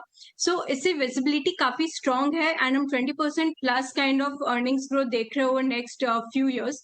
इनफैक्ट ये ओवरऑल बेटर रियलाइजेशंस और ऑपरेशनल एफिशिएंसीज के कारण स्टॉक में हमें रीरेटिंग भी देखने को मिल सकती है। तो हमारा लक्ष्य इसमें 660 बनता है from a long term point of view. मेरी दूसरी पिक है जोमैटो। जोमैटो ने Q1 में बहुत ही स्ट्रॉन्ग नंबर्स डिलीवर किया था and in fact it turn profitable PAT level पे, जो कि काफी अहेड था एनालिस्ट और स्ट्रीट एक्सपेक्टेशन से। मैनेजमेंट कॉन्फिडेंट है कि 40% kind of organic growth deliver कर सकता है over next couple of years, क्योंकि डिमांड स्लो डाउन समवट जो कंसर्न था अब काफी कम हो गया है। In fact ICC world cup lined up है सेकेंड हाफ में, सो प्रॉब्ली से काफी ट्रैक्शन आ सकता है।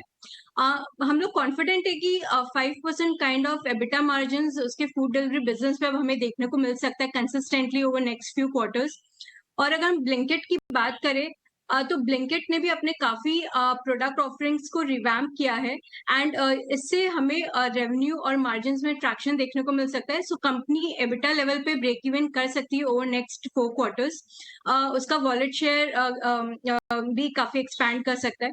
तो ओवरऑल जोमैटो में हम एक्सपेक्ट करते हैं कि पैट लेवल पे तो ऑलरेडी ब्रेक इवन आ चुका है, एबिटा लेवल पे break even by the end of FY24 हमें देखने को मिल सकता है, और एज अ रिजल्ट FY25 में हमें काफी स्ट्रॉन्ग अर्निंग्स ग्रोथ एक्सपेक्ट कर सकते हैं। तो जोमैटो पे हम काफी पॉजिटिव है एंड हमारा इसमें टारगेट है 125 फ्रॉम 1 ईयर पर्सपेक्टिव।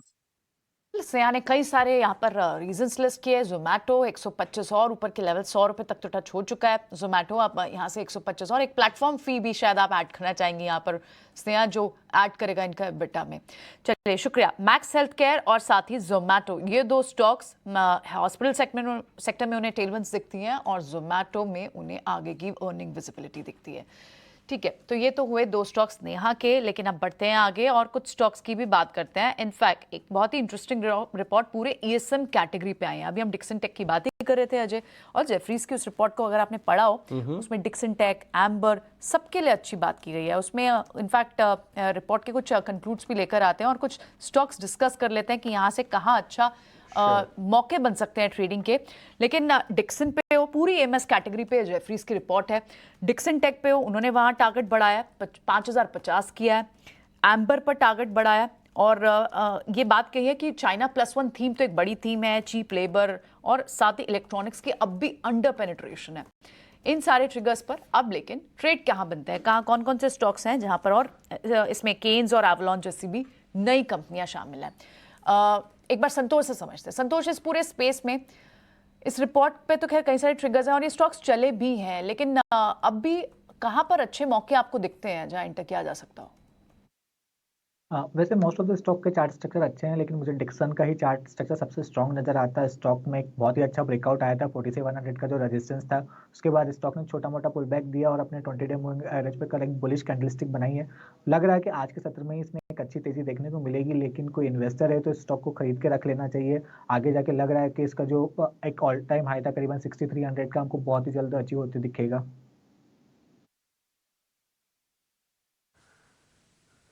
ठीक है, तो ये है व्यू डिक्सन टेक पर। चलिए, अब से तो कुछ ही देर में मार्केट प्री ओपन होगा, लेकिन उसके पहले कुछ और भी स्टॉक्स पर चर्चा कर लेते हैं जो कि कल एक्शन में थे। और जेंसार टेक्नोलॉजीज में भी कल हमने देखा कि काफ़ी अच्छी बाइंग नज़र आ रही थी। स्टॉक ने जब क्लोजिंग दी तो 6% ऊपर था, और ये जो बाइंग हुई थी जेंसार टेक्नोलॉजीज में, ये आखिरी कुछ घंटों के ट्रेड में काफ़ी अच्छी बाइंग यहाँ पर देखने को मिली थी जेंसार टेक्नोलॉजीज के शेयर में। एक बार यहाँ पर भी समझ लेते हैं कि क्या आज के लिए कोई ट्रेड नज़र आ रहा है। ये देखिए आपकी स्क्रीन पर आखिरी कुछ मिनटों में यहाँ पर एक काफ़ी शानदार ट्रेड देखने को मिल रहा था। कुणाल, जेंसार टेक में क्या आज भी ट्रेड लेके चल सकते हैं? जेंसार टेक की बात करें, जिस हिसाब से मोमेंटम हमें जेंसार टेक में देखने को मिली है, मुझे लग रहा है कि और भी अच्छी मोमेंटम आने वाले दिनों में देखने को मिल सकती है। स्टॉक अगर मैं वीकली चार्ट की बात करूं, मंथली चार्ट की बात करूं, तो near to 52 week high trade कर रहा है। डेली चार्ट की बात करूं, डेली चार्ट में हमें एक फॉर्मेशन ब्रेकआउट भी कल के दिन में देखने को मिला है। वॉल्यूम भी काफी अच्छा है। व्यू यहाँ से बाय करके चलने का ही बनेगा। 526 से अराउंड कल का क्लोजिंग है, हम यहाँ से बाय करके चलेंगे। एसएल की बात करें तो लोअर लेवल पे हम जो यहाँ पे एसएल मेंटेन करेंगे, वो एसएल हमारा आएगा 506 पे। तो 506 के एसएल के साथ हम यहाँ पे खरीदारी करके चलेंगे। टारगेट की बात करें तो पहला टारगेट 541 का है जो स्टॉक हमें दिखा सकता है, और वो जैसे ही ब्रेक होता है ऊपर 575 तक के भी लेवल, 575 तक के भी लेवल हमें स्टॉक दिखा सकता है। तो 506 के एसएल के साथ स्टॉक में खरीदारी करके चलने की सलाह है। ठीक है, तो खरीदारी करने की सलाह जेंसार टेक में। आईटीडी सीमेंटेशन, ये स्टॉक भी कल फोकस में था। यहाँ पर भी 2% की तेजी के मजबूती के साथ स्टॉक क्लोज हुआ था, और आज खबर भी आ गई है कंपनी को एक बड़ा ऑर्डर मिला है, मरीन कॉन्ट्रैक्ट करीब 3290 करोड़ का। यहाँ पर जय, आपसे समझना चाहेंगे आईटीडी सीमेंटेशन में क्या आज कोई ट्रेड लेके चले?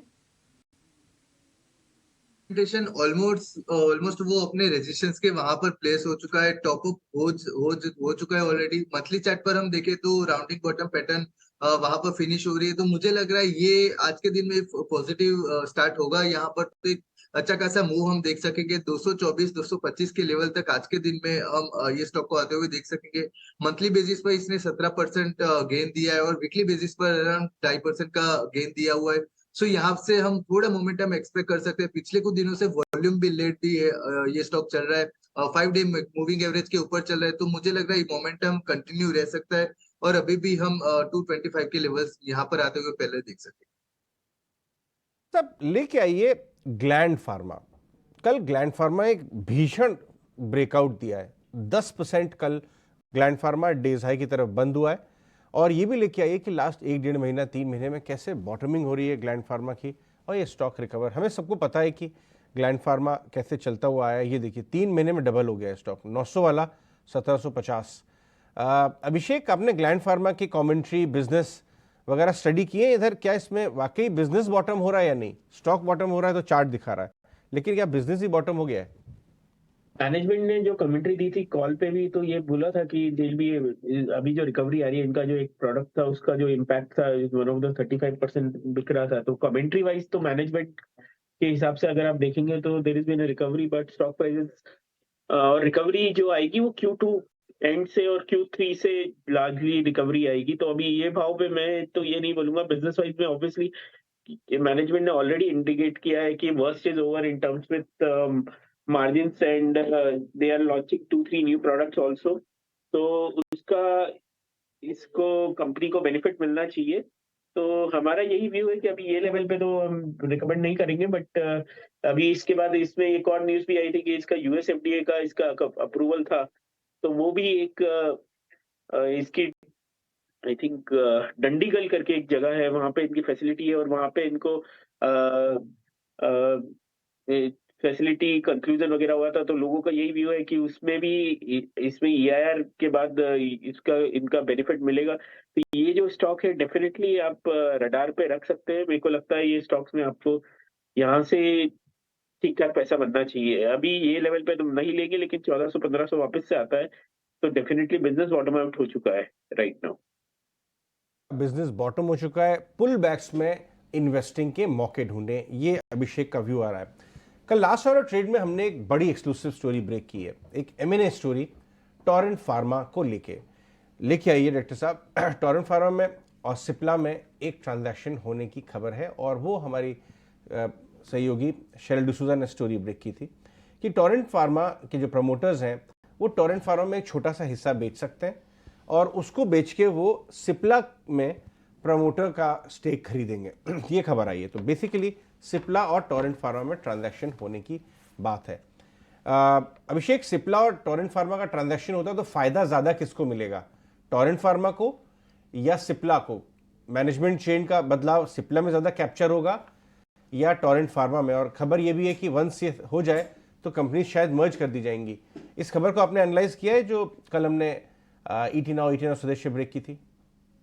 सर एक्चुअली मैं कल ट्रैवल कर रहा था तो I won't be able to claim, but generally ये है कि टोरेंट से बड़ी कंपनी है सिप्ला, तो ऑब्वियसली मार्केट का कंसर्न यही था कि डाइल्यूशन होगा। और इसका हमने देखा है कि शुरू में मार्केट ने जब इवन इप्का लिमिटेड ने यूनिकेम लिया था तो मार्केट से तो टोरेंट की बैलेंस शीट बहुत स्ट्रांग है राइट नाउ, तो वो एक अभी लोगों का कंसर्न है। बट आई थिंक अगर ये कंपनी को साइज मिलता है, इसका यूएस का जैसे सिप्ला का इनहेलर बिजनेस काफी बढ़िया है right now, I think relative wise this और इसके बाद Torrent Cipla as a domestic में भी मार्केट शेयर में गेन आएगा राइट नाउ।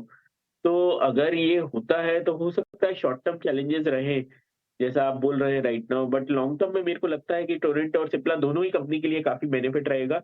डील मेरे को लगता है ये भाव से भी थोड़ा ऊपर भाव पे ही होना चाहिए, बिकॉज जिस टाइप से सिप्ला की लेगेसी है right now, I think that can be a big positive for Torrent को। जिस हिसाब से डिस्ट्रीब्यूशन रीच मिलेगा यूएस मार्केट में, प्रोडक्ट पोर्टफोलियो बढ़ेगा, शेयर बढ़ेगा मार्केट का, बिकॉज तो डेफिनेटली।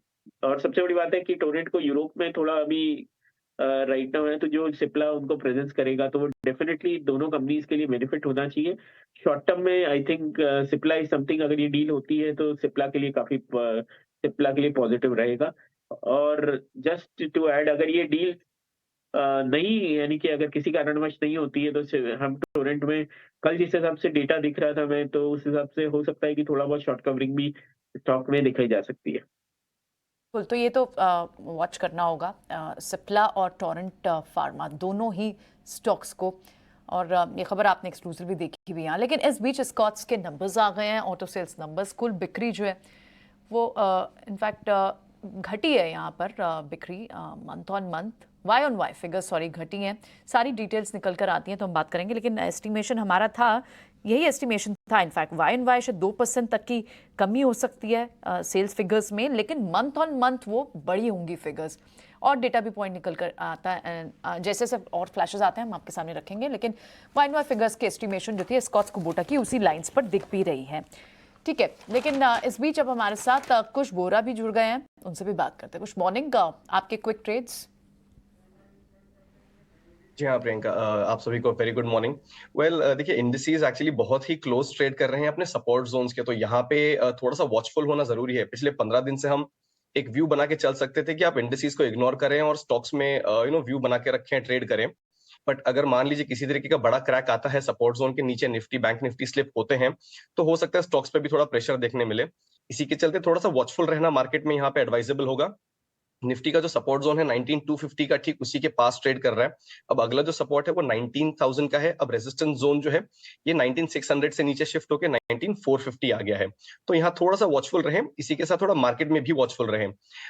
आज के जो मेरे पिक्स हैं, दो हैं कैश साइड से, ये ऐसे स्टॉक्स हैं जो काफी अच्छा कर रहे हैं और रिसेंटली भी हमने इनमें एक ब्रेकआउट आते हुए देखा है, विच इज कोचिन शिपयार्ड। कल इसमें हमने कंसोलिडेशन के बाद एक बड़ी अपमूव आते हुए देखी, वॉल्यूम्स में भी अपटिक था। सो यहाँ पे आप ट्रेडिंग के लिहाज से बाय करें तो 925, 950 के टारगेट्स के लिए बाय कर सकते हैं।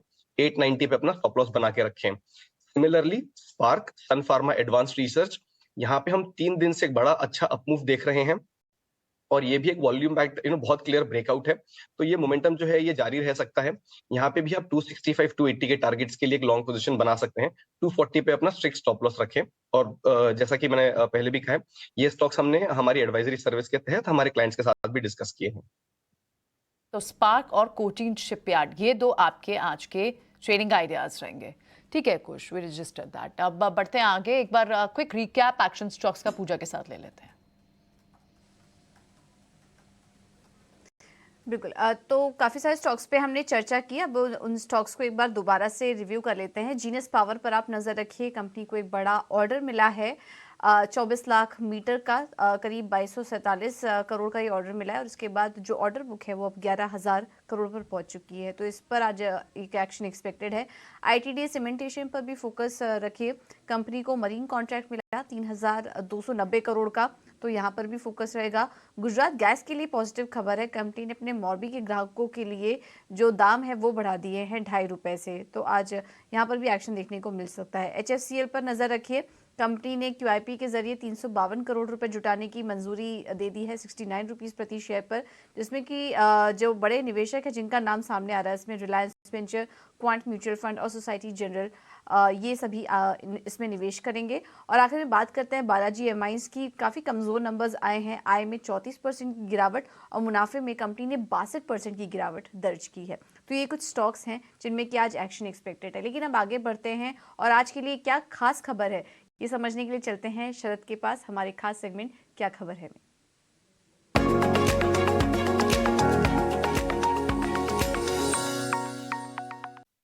जी बिल्कुल, गोदरेज प्रॉपर्टीज जो है फोकस में रहने वाला है और यहाँ पे उनके जो NCR रीजन है, नेशनल कैपिटल रीजन, वो फोकस में रहने वाली है। और यहाँ पे जो है हमारे सोर्सेज बता रहे हैं कि जल्द ही जो है एक प्री लॉन्च की जो है एक्सपेक्टेशंस देखने मिल सकती है आपके NCR रीजन में, जिसका बुकिंग वैल्यू लगभग 500 करोड़ का रहेगा। नवंबर के महीने में एक लंबी राइज, जो हाई राइज बिल्डिंग होती है आपके नए गुरुग्राम में या न्यू गुड़गांव, तो उसका बुकिंग वैल्यू जो है एक्सपेक्टेड है लगभग 4,000 करोड़ रुपए का। और हाल ही में जो है बज़ आ रहा है कि उनके जो प्लॉटेड प्रोजेक्ट्स होते हैं, प्लॉटेड लैंड प्रोजेक्ट्स होते हैं कुरुक्षेत्र में, उसकी जो है उन्होंने लॉन्च कर दी है और बहुत अच्छा स्ट्रॉन्ग डिमांड इंक्वायरीज जो है पब्लिक से देखने मिल रहा है। ओवरऑल देखा जाए तो रियलिटी स्पेस जो है, याद रखिए कि अब जो है इस महीने से जो है धीरे धीरे करके फेस्टिव सीजन के ऑफर्स भी आने लगेंगे, लॉन्चेस भी होने लगेंगे और इंक्वायरीज में भी स्ट्रेंथ आ रहा है। अगर निफ्टी रियलिटी इंडेक्स की बात करें तो इस हफ्ते जो है one of the top sectoral gainers भी रहा है।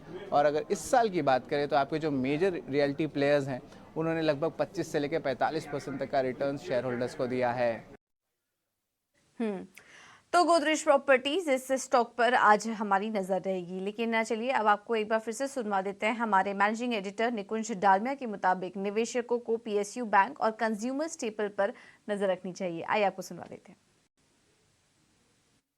सेक्टर्स और थीम्स मुझे लगता है कि मार्केट में रोटेट होते रहेंगे। कुछ दिनों पहले हमने देखा कि पावर के अंदर किस प्रकार का उछाल देखने को मिला था।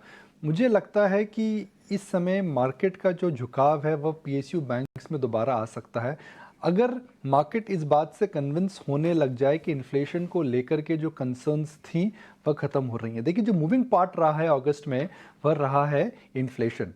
फेड से आपने सुना और RBI से भी हमने सुना, मगर अब लेटेस्ट अपडेट अगर आप देखें तो vegetable prices have started coming down. Monsoon, I mean, the IMD data is telling you a different story, but frankly the monsoon is not that bad if you look at the aggregate distribution. तो मुझे लगता है कि PSU banks के अंदर क्योंकि वह time wise correction हो चुका है, प्राइस वाइज करेक्शन हो चुका है, वहाँ पर एक उस सेक्टर को अपने रडार पे ज़रूर रखना चाहिए। Second, commodity consumers, specially consumer staples. आज 11:15 पे आप ध्यान रखिएगा, आज 11:15 पे होने क्या वाला है कि आइशर मोटर्स अपनी एनहांस्ड वर्जन बुलेट 350 की लॉन्च करने वाली है। आइशर मोटर का स्टॉक भी बाकी ऑटो स्टॉक्स के कंपैरिजन बहुत अच्छा चला। उम्मीद क्या थी? देखिए, दो बातें हुई हैं। आपको याद होगा जियो फाइनेंशियल्स के आने की वजह से जो इतनी हाइप क्रिएट हुई, लोगों को लगा बजाज फाइनेंस ठुक जाएगा, लेकिन एक्चुअली बजाज फाइनेंस चला। उसी तरीके से हीरो मोटो और बजाज की नई बड़ी गाड़ियों के चलते खबर ये आई, थोड़ा सा दबाव आया आइशर में, लेकिन एक्चुअली आइशर चला है। आइशर का अगर आप 1 महीने 3 महीने का चार्ट लेके आए तो ये तो रॉयल क्लासिक बुलेट के इमेजेस आप देख रहे हैं, जिसका मैं बहुत बड़ा फ़ैन हूँ, क्योंकि इसका रॉयल क्लासिक का कोई मुकाबला नहीं है। लेकिन अभी नई जनरेशन को लेके एक नई 11:15 बजे आइशर मोटर्स की बुलेट लॉन्च होने वाली है।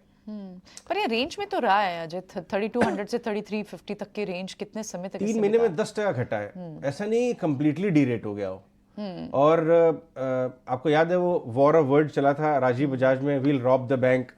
आइशर मोटर्स ने अभी अपनी एजीएम में कहा we will not let anybody rob us. तो वो सब मार्केट शेयर की बारे में बातचीत हो रही थी। एक्चुअली वो दोनों बहुत अच्छे मित्र हैं, सिड लाल और राजीव बजाज, लेकिन इंडस्ट्री में और मार्केट में वो एडवर्सरीज हैं। राइट। लेकिन जल्दी से हम देखेंगे कि बाजार खुलने वाला है, तो आइशर मोटर पे भी ध्यान रखिए क्लॉ बैक कर पाते हैं या नहीं।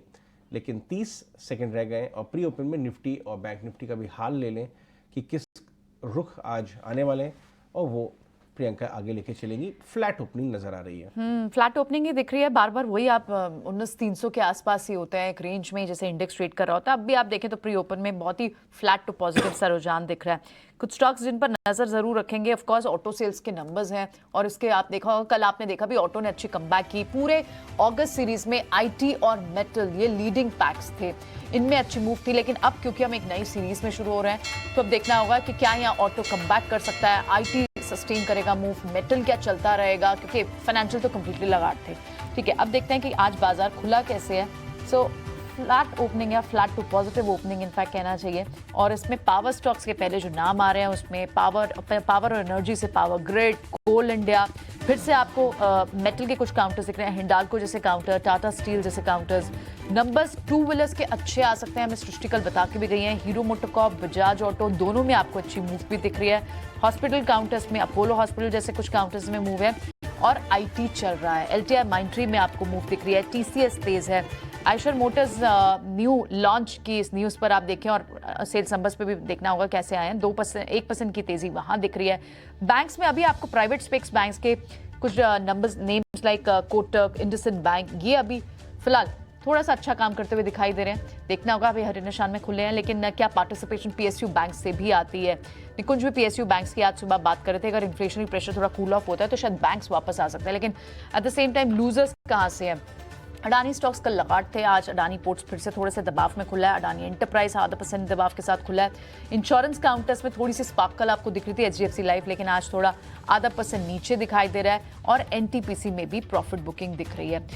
दूसरे काउंटर्स में इस वक्त आपको फार्मा, एफएमसीजी थोड़े से सबड्यूड परफॉर्मेंस रही पीछे के कुछ हफ्तों में, देखें हालांकि चले भी हैं फार्मा काउंटर्स, लेकिन अभी फिलहाल डिवीज लैब जैसे काउंटर्स फ्लैट टू नेगेटिव काम करते हुए दिखाई दे रहे हैं। लार्सन टूर्बो जैसे काउंटर्स भी फ्लैट ही ट्रेड करते हुए दिखा रहे हैं। तो ये तो ओवरऑल आपको इस वक्त लार्ज कैप्स दिख रहे हैं। कुछ ब्लॉक्स होना शुरू हो गए हैं। 5 स्टार में अभी भी ब्लॉक हो गया है, इसमें अच्छा खुना स्टॉक था। है, गाइडेंस बढ़ाई है। और अभिषेक, आप हैं क्या 5 स्टार के ब्लॉक में? लेना चाहिए क्या ये जो हुआ है अभी? सर, ये एक बहुत बड़ा जो इसका कंपनी का हैंगओवर था वो खत्म हो गया है राइट नाउ। ये काफी टाइम से अगर स्टॉक देखेंगे राइट नाउ, तो स्टॉक जो अंडर परफॉर्मेंस था, जो रिजल्ट अच्छे आए थे उसके बाद भी स्टॉक में आप देखोगे तो 15% करेक्शन आया था। 880, 870 था रिजल्ट के टाइम पे, तो थोड़ा क्वांटिटी ले सकते हैं। बट मेरे को मार्केट थोड़ा ये लग रहा है कि राइट नाउ अभी प्रमोटर का विजन अब इन्वेस्टर का विजन हो जाएगा, अगर लॉट ऑफ कंपनीज में जिस हिसाब से ब्लॉक सेलिंग हो रही है, तो मैं थोड़ा कॉशियस रहूंगा। बट ये एक अगर sensible note, I think stocks, ये जो हैंगओवर था स्टॉक का वो खत्म हो जाएगा। आपकी बात हम समझ गए, ध्यान रखिए 735 पे 5 स्टार। आगे चलते हैं, ओपनिंग ट्रेड्स ले लेते हैं अपने सारे पैनलिस्ट से। संतोष, बताइए आपका ओपनिंग ट्रेड क्या होगा?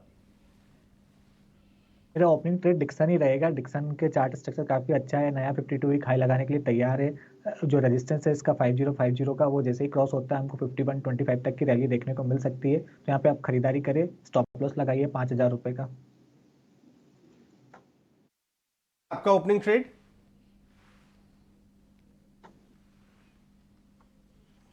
कुणाल, आपका ओपनिंग ट्रेड क्या होगा? यस अजय जी, मेरा जो ओपनिंग ट्रेड है, एक शिल्पा मेडिकल करके कंपनी है, शिल्पा मेडिकल लिमिटेड, 372 के अराउंड स्टॉक ट्रेड कर रहा है। कल के दिन में काफी अच्छी मोमेंटम हमें ये स्टॉक में देखने को मिली है। यहाँ से और भी अच्छी मोमेंटम हम एक्सपेक्ट कर सकते हैं। 372 के अराउंड ट्रेड कर रहा है, बाय करके चलने की सलाह है। लोअर लेवल पे हम जो एसएल यहाँ पे अजय जी मेंटेन करेंगे, 358 का है। टारगेट की बात कर लेते हैं तो टारगेट ऊपर में 383 का हमें यहाँ पे देखने को मिलेगा। एंड वो जैसे ही ब्रेक करता है 400 तक के भी टारगेट हमें ये स्टॉक दिखा सकता है। तो शिल्पा मेडिकल यहाँ से बाय करके चलने की सलाह है। ओके, शिल्पा मेडिकेयर, आपके क्या होंगे कुछ ओपनिंग ट्रेड्स? यहाँ पे कल्याण ज्वेलर्स देख रहा हूँ काफी अच्छे मोमेंटम में है। हालांकि ऊपर करीब चला गया, बट आप एंट्री के लिहाज से लेना चाहें तो यहाँ पे आप अभी एक फ्रेश पोजीशन बना सकते हैं। 253 के करीब अपना स्टॉप लॉस लेके चले। यहाँ पे आपके जो पहले टारगेट्स हैं वो 265 और 270 के जो लेवल्स हैं यहाँ तक के आ रहे हैं। तो अच्छा मोमेंटम है, फॉलो थ्रू अच्छा आ रहा है, तो इसको राइड करके चलें। सो कल्याण ज्वेलर्स है मेरे रेडार पे आज के लिए। तो मिड कैप स्टॉक्स में इमामी, जिस स्टॉक की भी बात भी हम लोग कर रहे थे, वहां पर आज भी ये टॉप गेनर है। और इनफैक्ट इसकी जो मैनेजमेंट मीट हुई थी, इसके हाइलाइट्स में हमने क्लियरली अपने व्यूवर्स को बताया भी था। एक बड़ा की ट्रिगर पॉइंट ये भी रहेगा, रूरल रिकवरी तो ग्रेजुअली दिख रही है, प्रमोटर प्लेज जो है वो धीरे धीरे घट रही है। 33% प्रमोटर प्लेज थी, अब उसे घट के 18 से 20% रह गई। और ये हॉस्पिटल हो जाएगी, आई मीन ये डिप हो जाएगी, हॉस्पिटल ट्रांजेक्शन उनका एक होना है। तो ये एक शायद बड़ा ट्रिगर है जिसके चलते हम देख रहे हैं कि इमामी में अच्छी आपको इंटरेस्ट दिख भी रहा है। ठीक है, लेकिन इस बीच दूसरे ट्रेड्स भी समझ लेते हैं। तो संतोष ने, कुणाल ने और कुश ने हमें दे दिए। जय के ले लेते हैं। जय, आपके क्या होंगे ओपनिंग ट्रेड? तो मेरा ओपनिंग ट्रेड ग्लैंड फार्मा पर रहेगा। आज देखे तो अराउंड 2.5 से 3% का अपमूव दिखा है ओपनिंग ट्रेड में। मुझे लग रहा है 1910 के लेवल्स दिख सकते ग्लैंड फार्मा में जल्दी। सो यहाँ पर हम ग्लैंड फार्मा को बाय करके चलेंगे। अराउंड स्टॉप लॉस 1680 का रख के यहाँ पर ग्लैंड फार्मा का अच्छा रहेगा, क्योंकि मुझे लग रहा है वो जो आज का अपमूव है पाइवट चार्ट के ऊपर चल रहा है। रेजिस्टेंस 1-2 के ऊपर अभी जब स्टार्ट होगा तो उसके बाद अच्छा मोमेंटम आ जाएगा।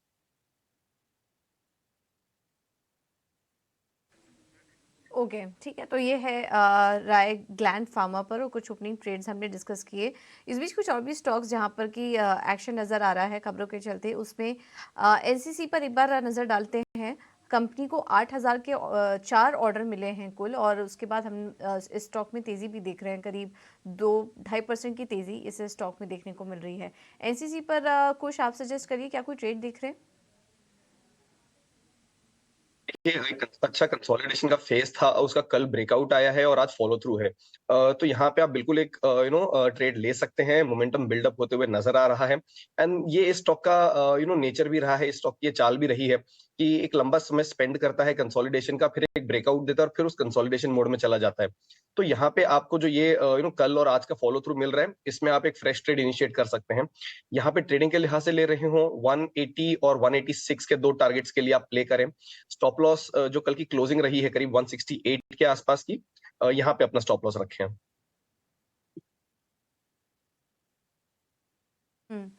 ठीक है। तो ये है राय एनसीसी पर। लेकिन एक बार बजाज ऑटो के स्टॉक पर भी नज़र डाल लेते हैं। यहाँ पर कंपनी ने भी थोड़ी देर पहले ही अपने बिक्री के आंकड़े घोषित किए। उसके बाद स्टॉक में एक तेजी आई, लेकिन अब देखिए दिन के निचले स्तर पर 0.5% की मजबूती स्टॉक में रह गई है। अगर व्हीकल बिक्री की बात करें तो सालाना आधार पर 15% की कमी देखने को मिली है। मंथ ऑन मंथ हमारा अनुमान था 10% की बढ़त का, वो आंकड़े हम आपके सामने लेकर आएंगे। लेकिन कुल सीवी बिक्री में 23% की ग्रोथ कंपनी ने दर्ज की है। मोटरसाइकिल बिक्री भी 20% घटी है कंपनी की। तो ये कुछ आंकड़े आ रहे हैं। बजाज ऑटो इस वक्त 0.5% ऊपर कारोबार कर रहा है, सपाट है इस वक्त ट्रेड यहाँ पर देखने को मिल रहा है। कुणाल, कोई ट्रेड देख रहे हैं आप बजाज ऑटो में? बजाज ऑटो 4636 के अराउंड अभी ट्रेड करता हुआ हमें नजर आ रहा है। जिस हिसाब से अभी स्टॉक ट्रेड कर रहा है एक अच्छा खासा हाई बनाया था, लेकिन वहीं से प्रॉफिट बुकिंग भी हमें यहाँ पे देखने को मिल चुका है। टाइमिंग के लिए मैं कहूँगा यहाँ पे थोड़ा सा होल्ड करके रखिए।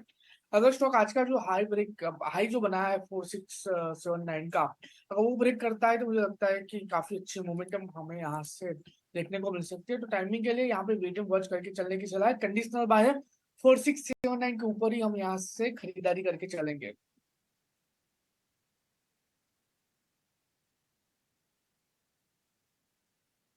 मिड कैप स्पेस में इस वक्त आप देखें तो दो स्टॉक्स जिन पर नजर जा रही है, इमामी पर तो गई, बीएचईएल आज भी आपको 2.5% तेजी के साथ चल रहा है, 124 का भाव हो गया बीएचईएल का। इनको बड़े ऑर्डर्स मिले जिसके वजह से आपने देखा भी इसमें मूव अच्छी थी।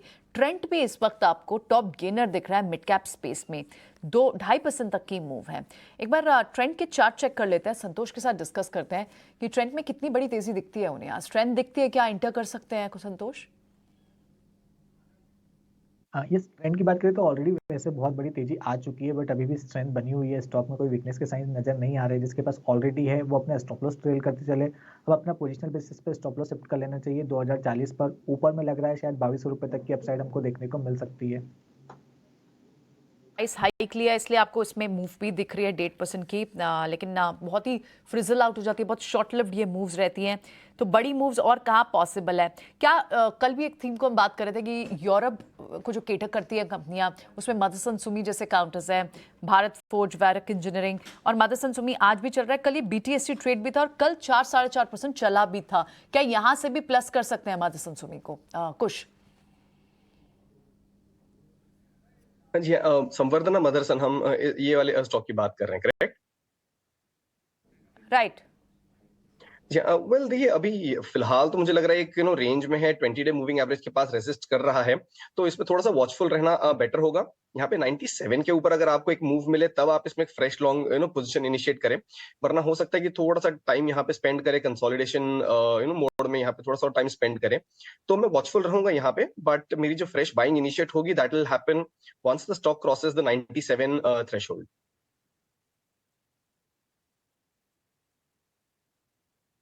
श्रीराम का स्टॉक तेजी से ऊपर आया है, पर 5% ऊपर है, करीब 48 अंकों की बढ़त यहाँ पर देखने को मिल रही है डीसीएम श्रीराम में। जय, चार्ट्स कैसे लग रहे हैं आपको इस कंपनी के? तो जस्ट सेकंड, सो डीसीएम श्रीराम का चार्ट मुझे बहुत अच्छा भी लग रहा है, क्योंकि वो वीकली चार्ट पर और मंथली चार्ट पर हम देखें तो एक काफी अच्छा ब्रेकआउट यहाँ पर हम देख सकेंगे। पिछले कुछ दिनों से सब मूविंग एवरेजेस अराउंड जो 50 डे, 100 डे और 21 डे कन्वर्ज हो रही है, तो उसके ऊपर अभी ट्रेड कर रहा है। मुझे लग रहा है ये स्टॉक में एक मोमेंटम स्ट्रॉन्ग आ सकता है, 1065 तक के लेवल तक ये स्टॉक जा सकता है। मोमेंटम अभी बहुत स्ट्रॉन्ग है। आज हम देखें तो अराउंड वीकली चार्ट पर 10% का अपमूव दिखाया। आरएसआई मॉडरेट जोन में वॉल्यूम के साथ आ रहा है। ऑल्सो एमएससीडी पर पॉजिटिव डाइवर्जेंस है, तो मुझे लगा ये स्टॉक में हम मोर देन 1000 के लेवल्स आज के दिन में देख सकेंगे, और आने वाले दिनों में 1065 के लेवल्स आते हुए ये स्टॉक में हम देख सकेंगे। वो रेजिस्टेंस भी पिछले 2 महीने के पहले का रेजिस्टेंस भी है, तो थोड़ा मुझे वहां पर एक रुकावट दिखती है। लेकिन देखिए स्टॉक धीरे धीरे करके अब 6% आ चुका है। चार्ट्स अच्छे लग रहे हैं, लेकिन रेजिस्टेंस के करीब इस वक्त पहुंच चुका है, तो संभल के ट्रेड करिए स्टॉक में।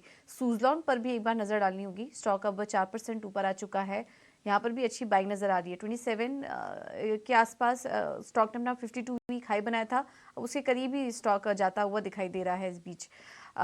संतोष, आप सजेस्ट करिए, सूजलॉन में क्या कोई ट्रेड नज़र आ रहा है आपको? ये सुजलॉन में एक अच्छा मोमेंटम बना हुआ है। हमने कल एक गिरावट देखी थी ऊपर के लेवल से, लेकिन आज फिर से लोअर लेवल से एक रिकवरी देखने को मिल रही है। तो आज का जो लो है उसका स्टॉप लॉस लगाकर आप ट्रेड कर सकते हो। तो 24 का आप स्टॉप लॉस मेंटेन कीजिए। ऊपर में 27 पहला टारगेट रहेगा। 27 क्रॉस करता है तो फिर 30 रुपीज का नेक्स्ट टारगेट लेवल रहेगा।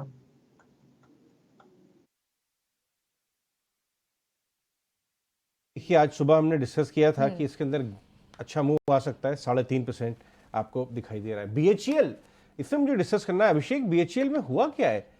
एक तो सालों तो चला नहीं है, अब ऑर्डर वगैरह आना शुरू हो गए हैं, काफी बड़ा रीरेटिंग मूव इस भाव से रिस्की है, या एक बार मुनाफा वसूल कर लेना चाहिए? Sir, profit booking always good है मार्केट में। अगर आप देखेंगे प्रॉफिट बुकिंग, मेरा ये मानना है कि जो आपके घर में रहेगा वो ज्यादा इंपॉर्टेंट है। तो अभी after this rally I think थोड़ा प्रॉफिट बुक करना चाहिए, बट अगर आप लॉन्ग टर्म है राइट नाउ, अभी तो नंबर्स आने चालू ही नहीं हुए हैं राइट नाउ। अगर आप देखेंगे लास्ट क्वार्टर नंबर्स भी काफी ज्यादा वीक थे, बट अभी जिस हिसाब से गवर्नमेंट ने make in India, defence, railway सब जगह बेल का है राइट नाउ, और BHEL का पूरा ट्रांसफॉर्मेशन हो गया है। आज इसका आपको याद हो अजय जी, आज से 1-1.5 साल पहले इसका डीमर्जर का स्टोरी चल रहा था। वो डीमर्जर हुआ नहीं हुआ, बट स्टॉक्स में काफी ज्यादा डीमर्जर यानी कि री रेटिंग हो गया है at this point of time. Order book अभी 10,000 करोड़ का इनको एक बड़ा ऑर्डर मिला, इसके बाद अभी ये रेलवेज में भी जा रहे हैं। ये एक प्रोडक्ट पोर्टफोलियो अगर आपको इंडिया में आज की तारीख में अगर कोई बड़ा प्लेयर खेलना है तो सबसे बड़ा प्लेयर ही आज की तारीख में BHEL है, PSU स्पेस आफ्टर L&T। तो ये इसी कारण से हमने जो देखा है स्टॉक्स में भी काफी अच्छा मोमेंटम देखा है। आई थिंक आपको डेफिनेटली अगर आपको रहना है राइट नाउ तो ये स्टॉक्स में बने रह सकते हैं right now. I think this is something which I believe this should do well going forward also. थोड़ा प्रॉफिट बुकिंग कर सकते हैं, बट आगे जाके मेरे को लगता है इसमें ये एक right now make in India जो हो रहा है राइट नाउ उसका एक सबसे बड़ा बेनिफिट मिलेगा। ये इस जितने भी टेक्सटाइल स्टॉक्स हैं डायरेक्टर साहब इनको लेके आइए। टेक्सटाइल स्टॉक्स में गोकुलदास में री रेटिंग हुई है, 2-2 20-20 सर्किट लगे हैं, उसके बाद भी हरे निशान में, क्या ज़बरदस्त चाल है। सेंचुरी टेक्सटाइल अब रियल एस्टेट स्टॉक है तो ये टेक्सटाइल स्टॉक नहीं है, लेके आइए KPR मिल्स, लेके आइए अरविंद, वेल्सपन बिल्कुल ठीक है। अभिषेक आप इंडो काउंट देखेंगे क्या इस भाव से? वो भी एक्सपोर्टर है बट इंडो काउंट उतना ज्यादा चला नहीं है, क्या उसके अंदर रिस्क रिवॉर्ड ठीक नजर आता है क्या? अजय जी ऑलरेडी डबल हो चुका है। हमने हमारी डेस्क ने अप्रैल में 120 रुपए में इसको अपग्रेड किया था। क्या बात है। तो ये something but on the business wise there is a very good momentum happening right now. और एक सबसे बड़ा पॉजिटिव क्या है राइट नाउ, आज आप कमेंट्री देखेंगे तो चैनल इन्वेंट्री कम है, रॉ मटेरियल प्राइसेस जो था वो अब रिलेटिवली स्टेबल है। सेकेंड इंपॉर्टेंट थिंग, अभी मार्केट एक महीने में ऑल दीज टेक्सटाइल स्टॉक्स में एक जो बड़ी अपॉर्चुनिटी देख रहा है वो UK FTA का है राइट नाउ। अभी अगर आप देखेंगे मोस्ट ऑफ द कंपनीज के लिए UK is a very small business, और पाकिस्तान और कुछ कंट्रीज को वहाँ पे स्पेशल स्टेटस मिला हुआ है, तो उस कारण से उनको वहाँ पे एक एडवांटेज था। अगर मार्केट इज प्लेइंग ये अभी इस पॉइंट ऑफ टाइम में कि अगर वो FTA आता है तो एक बहुत बड़ी अपॉर्चुनिटी आएगी right now for most of the players. तो ये एक व्यू यही है कि अगर आपको लेना है तो डेफिनेटली ये भी अच्छा करेगा। मेरा ये व्यू बिजनेस पे, we are very positive. Business मेरे को लगता है काफी अच्छा है। Prices we have a house target of 275, but I think अगर अर्निंग्स आएगी तो वैल्यूएशन ऑटोमेटिकली री रेटिंग हो जाएगा स्टॉक्स का अकाउंट की। लेकिन एक खास शो के बारे में आपको जरूर बताएंगे। ET Now स्वदेश का एक खास शो होगा और इसमें एक पर्टिकुलर शहर को जरूर फोकस किया जाएगा। खास शो स्वदेश यात्रा, जिसमें हर एक शहर के बारे में आपको विस्तार से बताएंगे। और इस बार स्वदेश यात्रा में हम पहुंचे थे पुणे। आइए एक छोटी सी झलक दिखाएं। आओ संग में एक कहानी बनाते हैं, चलो कहीं घूम आते हैं। पुणे जाकर हमने ये समझने की कोशिश की कि कैसे न्यू इंडिया की कहानी गढ़ी जा रही है। एंट्री लेवल कार नहीं बिक रही हैं, एंट्री लेवल बाइक नहीं बिक रही हैं, मगर लग्जरी कार्स बिक रही हैं। तो ऐसा तो नहीं कि कस्टमर नहीं है, मगर क्या कस्टमर इस समय बदल चुका है? आर्थिक रिकवरी हुई है। अगर यही दौर चलता रहा तो मेरे ख्याल से आप टू व्हीलर में भी उसी तरह की रिकवरी देखेंगे। बीते 2 दशक में पुणे के रियल एस्टेट सेक्टर में काफी ग्रोथ देखी जा रही है। About 70 lakh square feet office space है, 10,000 रेजिडेंशियल यूनिट्स है, पूरा वॉक टू कॉन्सेप्ट पे ये बनी हुई है। असलियत में ही Magarpatta is a city within a city, isn't it? Yes, that is what we always said, that is a city within a city. ऐसा क्यों कि पुणे हैज ट्रांसफॉर्म्ड और evolved into a education hub of India? अगर आप history में जाएंगे तो one of the earliest universities और अर्लीस्ट इंजीनियरिंग कॉलेजेस पुणे में हुए थे। तो उस वक्त से ही ये रेपुटेशन बना रहा है कि अगर पढ़ाई करनी है at least in the south, Madras जाओ या पुणे आओ। Just tell me Aditya, what is so famous about it and why is it so popular? यहाँ का हमारा मिसल ही सबसे पॉपुलर है। Misal is the prominent one.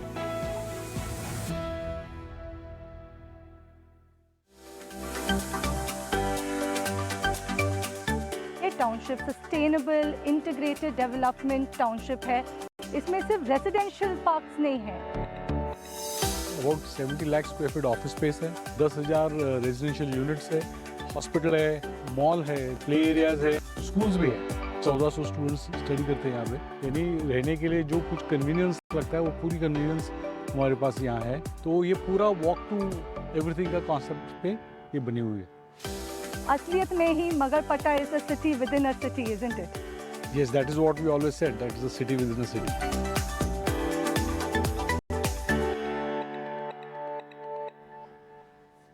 चलिए बढ़ते हैं आगे। बाजार में आपको इंडेक्स में तो तेजी दिख रही है, निफ्टी कुछ काउंटर्स हैं जहां जो और मेजरली जो सेक्टर ऊपर आया है वो है मेटल्स का। टाटा स्टील लगभग 3% की तेजी, हिंडाल्को में भी 3% की तेजी है और आपको एनर्जी पैक से ओएनजीसी जैसे काउंटर्स में भी मूव दिख रही है। जेएसडब्ल्यू स्टील, टाटा स्टील अच्छी मूव ऑलरेडी अगस्त महीने में भी रही है। पूरा स्टील पैक, मेटल पैक ऊपर आया है। क्या ये सस्टेन रहेंगी मूव्स? कुणाल, आप ट्रेड लेंगे मेटल्स पर यहाँ से अगर अभी तक नहीं लिया है तो? अच्छी खासी मोमेंटम रिसेंट डेज में टाटा स्टील में हमें देखने को मिला है। आप देखो 126 के अराउंड स्टॉक अभी ट्रेड कर रहा है और अगर ऐसे देखने जाए शॉर्टर टाइम फ्रेम पे तो कप एंड हैंडल फॉर्मेशन का भी ब्रेकआउट ये स्टॉक ने हमें दे दिया है। तो मुझे लगता है कि आने वाले दिनों में और भी अच्छी मोमेंटम हम एक्सपेक्ट कर सकते हैं। 126 के अराउंड है, यहीं से खरीदारी करके चलने की सलाह रहेगी। लोअर लेवल पे हमारा जो एसएल मेंटेन होगा वो 119 का होगा। 126 के अराउंड स्टॉक ट्रेड कर रहा है, बाय कीजिए 119 के एसएल के साथ। 132 का पहला टारगेट है जो स्टॉक हमें दिखा सकता है। 132 जैसे ही क्रॉस होता है 140 के भी लेवल हमें टाटा स्टील में देखने को मिल सकते हैं। ठीक है, 140 तक के लेवल्स आपने बताया यहाँ से दिख सकते हैं टाटा स्टील में, जो अच्छी मूव में है। अब मूव बनी होगी आगे भी। ठीक है, वोल्टास में भी अच्छा लॉन्ग बिल्टअप है। क्या ये ट्रेडिंग गेन्स में कन्वर्ट होगा? बहुत सस्टेन मूव होती नहीं है, हालांकि अब वोल्टास थोड़ा चलना शुरू जरूर हुआ है। संतोष? यस, टेक्निकली बात करें तो वोल्टास में बहुत ही अच्छा classical inverse head and shoulder formation का ब्रेकआउट आया है, तो उसको देखते हुए लगता है कि स्टॉक में तेजी जब बनी रहेगी। ऊपर में जो इसके टारगेट आ रहे हैं 920 रुपए तक के आ रहे हैं, तो अभी भी कम से कम 25 से 40 रुपए का अपसाइड बचा हुआ है, तो यहाँ पर भी खरीदारी कर सकते हैं। नीचे अब जो सपोर्ट बनेगा वो 860 रुपीज का बनेगा। ठीक है, तो ये है राय वोल्टास पर। कुछ और भी स्मॉल कैप और मिड कैप स्टॉक्स में अच्छी बाइंग आ रही है। एचबीएल पावर सिस्टम पर एक बार नजर डालते हैं। यहाँ पर भी स्टॉक में एक तेजी आई। स्टॉक करीब 2% ऊपर इस वक्त कारोबार कर रहा है। क्या कोई ट्रेड देख रहे हैं आप एचबीएल पावर में? बिल्कुल, यहाँ पे एक फ्रेश एंट्री का बहुत ही अच्छा पॉइंट है ये, क्योंकि इसमें जो प्रॉफिट बुकिंग होनी थी वो खत्म होती हुई नजर आई है। स्टॉक ने पिछले 2 सेशंस में एक अच्छा अपमूव दिखाया है। सो यहाँ पे जो इसने रीसेंट हाइस बनाए थे 290 के करीब, उनके पहले उसके पहले टारगेट के लिए आप यहाँ बाय कर सकते हैं। दूसरा टारगेट आपके लिए 310 के करीब का निकल के आ रहा है और जो रीसेंट लो बनाया था इसने 260 के करीब, इसी को अपना स्टॉप लॉस बना के चले। तो बहुत ही क्लीन, बहुत ही प्यारा सा इसमें ट्रेड सेटअप आपको नजर आ रहा है, जहाँ प्रॉफिट बुकिंग के दौर के बाद स्टॉक फिर से एक अपना जो अपवर्ड जर्नी है ये रिज्यूम कर रहा है। राइट, तो काफी अच्छा ट्रेड यहाँ पर नजर आ रहा है। आप यहाँ बाइंग करके चल सकते हैं। मज़गाओ डॉक पर भी एक बार नजर डालते हैं। शिपिंग कंपनी है ये और हम देख रहे हैं हाल फिलहाल में शिपिंग कंपनियों में शानदार तेजी देखने को मिली। आज भी कुछ चुनिंदा शिपिंग और डिफेंस स्पेस में तेजी है, उसमें से ये कंपनी है। इसके अलावा गार्डन रीच में भी हम देख रहे हैं अच्छी तेजी आज देखने को मिल रही है। मज़गाओ डॉक के चार्ट स्ट्रक्चर देखिए, पिछले 6 महीने में काफ़ी अच्छी बाइंग नज़र आई और स्टॉक करीब करीब 1100 पॉइंट्स चल चुका है, यानी कि 3 डिजिट से 4 डिजिट पर ये स्टॉक आ चुका है मज़गाओ डॉक, और आज भी 4% ऊपर इस वक्त कारोबार कर रहा है। जय, क्या व्यू बन रहा है आपका इन कंपनियों पर, या फिर कोई और शिपिंग कंपनी आपको अच्छी लग रही है जहां पर अभी भी आप खरीदारी के मौके देख रहे हैं? तो फिलहाल के दिनों में जैसे जो शिप लॉन्च हो रहे हैं, आज जैसे महेंद्रगिरी लॉन्च हो रहा है, तो मुझे लग रहा है शिपिंग कंपनीज में बस बहुत बन रहा है। इलेक्शन ईयर है तो काफी डिफेंस सेक्टर पर एक बस दिख रहा है हमें। तो मुझे लग रहा है मज़गाओ में ऑलरेडी हम ऊपर के लेवल ऑलरेडी 2000 के वहां पर टॉप अप होते हुए देखा है, तो ज्यादा अभी कुछ यहाँ पर ऑप्शन नहीं है। अराउंड 1900 के वहां पर है, 100 रुपए का अपसाइड दिख सकता है यहाँ से। But garden reach ship builders में हम देखें तो अभी ऑल टाइम हाई के वहां पर है, तो और अपसाइड भी यहाँ पर हम ज्यादा देख सकेंगे।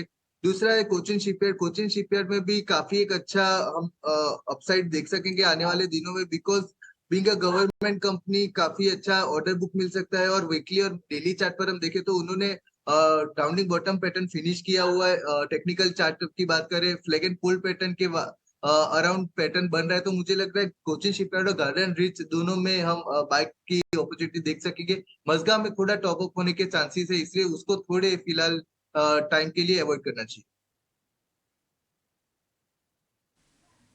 ठीक है, बिल्कुल। तो ये है व्यू। कोचिन शिपयार्ड पर आप नजर रख सकते हैं, गार्डन रीच पर नजर रखते हैं। मजगा डॉक में फ्रेश खरीदारी फिलहाल अभी अवॉइड करें, स्टॉक काफ़ी चल चुका है तो इस पर फ्रेश खरीदारी की तो राय नहीं होगी, लेकिन इसके सामने आप गार्डन रीच, कोचिन शिपयार्ड जैसे स्टॉक पर नजर रखिए।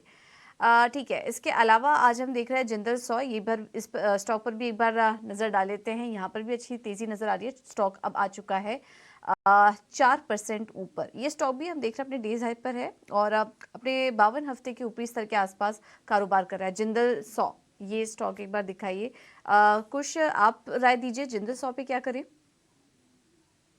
देखिए ओवरऑल ट्रेजेक्टरी तो इसकी पॉजिटिव है, बट यहाँ पे एक छोटा सा हर्डल है नियर 370 के जो लेवल्स हैं इसके आसपास। तो अगर आप थोड़ा सा प्रीएम्प्टिव ट्रेड लेना चाहें तो आप इसमें एक एंट्री ले सकते हैं। 4 दिनों की अच्छी खासी इसमें अपमूव है, मार्जिनल अपटिक ऑन वॉल्यूम्स। सो यहाँ पे ओवरऑल सेटअप तो मुझे पॉजिटिव ही लग रहा है, बट जैसा मैंने बताया एक माइनर हर्डल है 370 के करीब, तो उसको अगर क्रॉस करता है तो यहाँ पे आप बहुत ही जल्द 385 प्लस के लेवल्स भी देख सकते हैं। तो अगर प्रीएम्प्टिव ट्रेड आप लेना चाहें तो यहाँ पे आप एंट्री करें, 350 के करीब अपना स्टॉप लॉस लेके चले, एक अच्छा खासा सपोर्ट जोन है वहां पे 385 और उसके ऊपर के लेवल्स ये स्टॉक दिखा सकता है। शायद हो सकता है कुछ दिन की वेटिंग हो because of the resistance zone near 370, but overall setup यहाँ पे पॉजिटिव है। स्टॉक जिसमें ब्रेकआउट आ रहा है और मैनेजमेंट कल थे हमारे पास, मान इंफ्रा। देखिए आज 6% ऊपर मान इंफ्रा चल रहा है, जरा लेके आइए इसके चार्ट्स को। 5% ऊपर, 152 का भाव है। राहुल तो है नहीं हमारे साथ, कुणाल है। कुणाल, मान इंफ्रा में ये ब्रेकआउट कहाँ जा सकता है? स्टॉक बीते दिनों में चला भी काफी अच्छा। इंफ्रा की बात करें, काफी अच्छी मोमेंटम हमें स्टॉक में देखने को मिल चुकी है। स्टॉक अभी 152 के अराउंड ट्रेड कर रहा है ना। वो एक फ्लैग फॉर्मेशन यहाँ पे स्टॉक बना रहा है, जिसका जो ब्रेकआउट है अजय जी वो 155 के लेवल पे है। अगर 155 अगर अजय जी ब्रेक होता है तो बहुत ही बढ़िया मोमेंटम और भी आने वाले दिनों में ये स्टॉक दिखा सकता है। तो व्यू 155 के ऊपर ही पोजीशन बनाने की रहेगी। लोअर लेवल पे जो एसएल मेंटेन करेंगे वो हमारा रहेगा 145 का, एंड अकॉर्डिंगली जो रेशियो है टारगेट एसएल का, सीएमपी टू एसएल का, वहां उसके बेस पे टारगेट 163 का पहला हमें देखने को मिलेगा। 163 जैसे ही क्रॉस करेगा 175 तक की भी मोमेंटम हमें स्टॉक दिखा सकता है। इसके अलावा अगर हम देखें कुछ और स्टॉक्स की बात करें, जियो फाइनेंशियल आज भी 3% ऊपर। ये विंड रेटेड सुजलॉन पे भी हम बात कर ही रहे थे। संतोष, ये देखिए जरा, आइनॉक्स विंड में भी आज ठीक ठाक मूवमेंट है, क्या 220 लेवल की तरफ जा रहा है? यस, आइनॉक्स विंड की बात करें तो एक अच्छी तेजी के बाद अभी कंसोलिडेशन मोड में हो सकता है, अभी थोड़ा और कंसोलिडेट करे, बट लग रहा है कि शायद 220 230 का लेवल भी क्रॉस कर देगा। 230 का लेवल क्रॉस करता है तो हमको 260 तक की अपसाइड देखने को मिल सकती है। नीचे जो 50 डे मूविंग एवरेज है करीबन 190 के आसपास, वो एक बहुत ही स्ट्रॉन्ग सपोर्ट का काम करेगा काउंटर के लिए।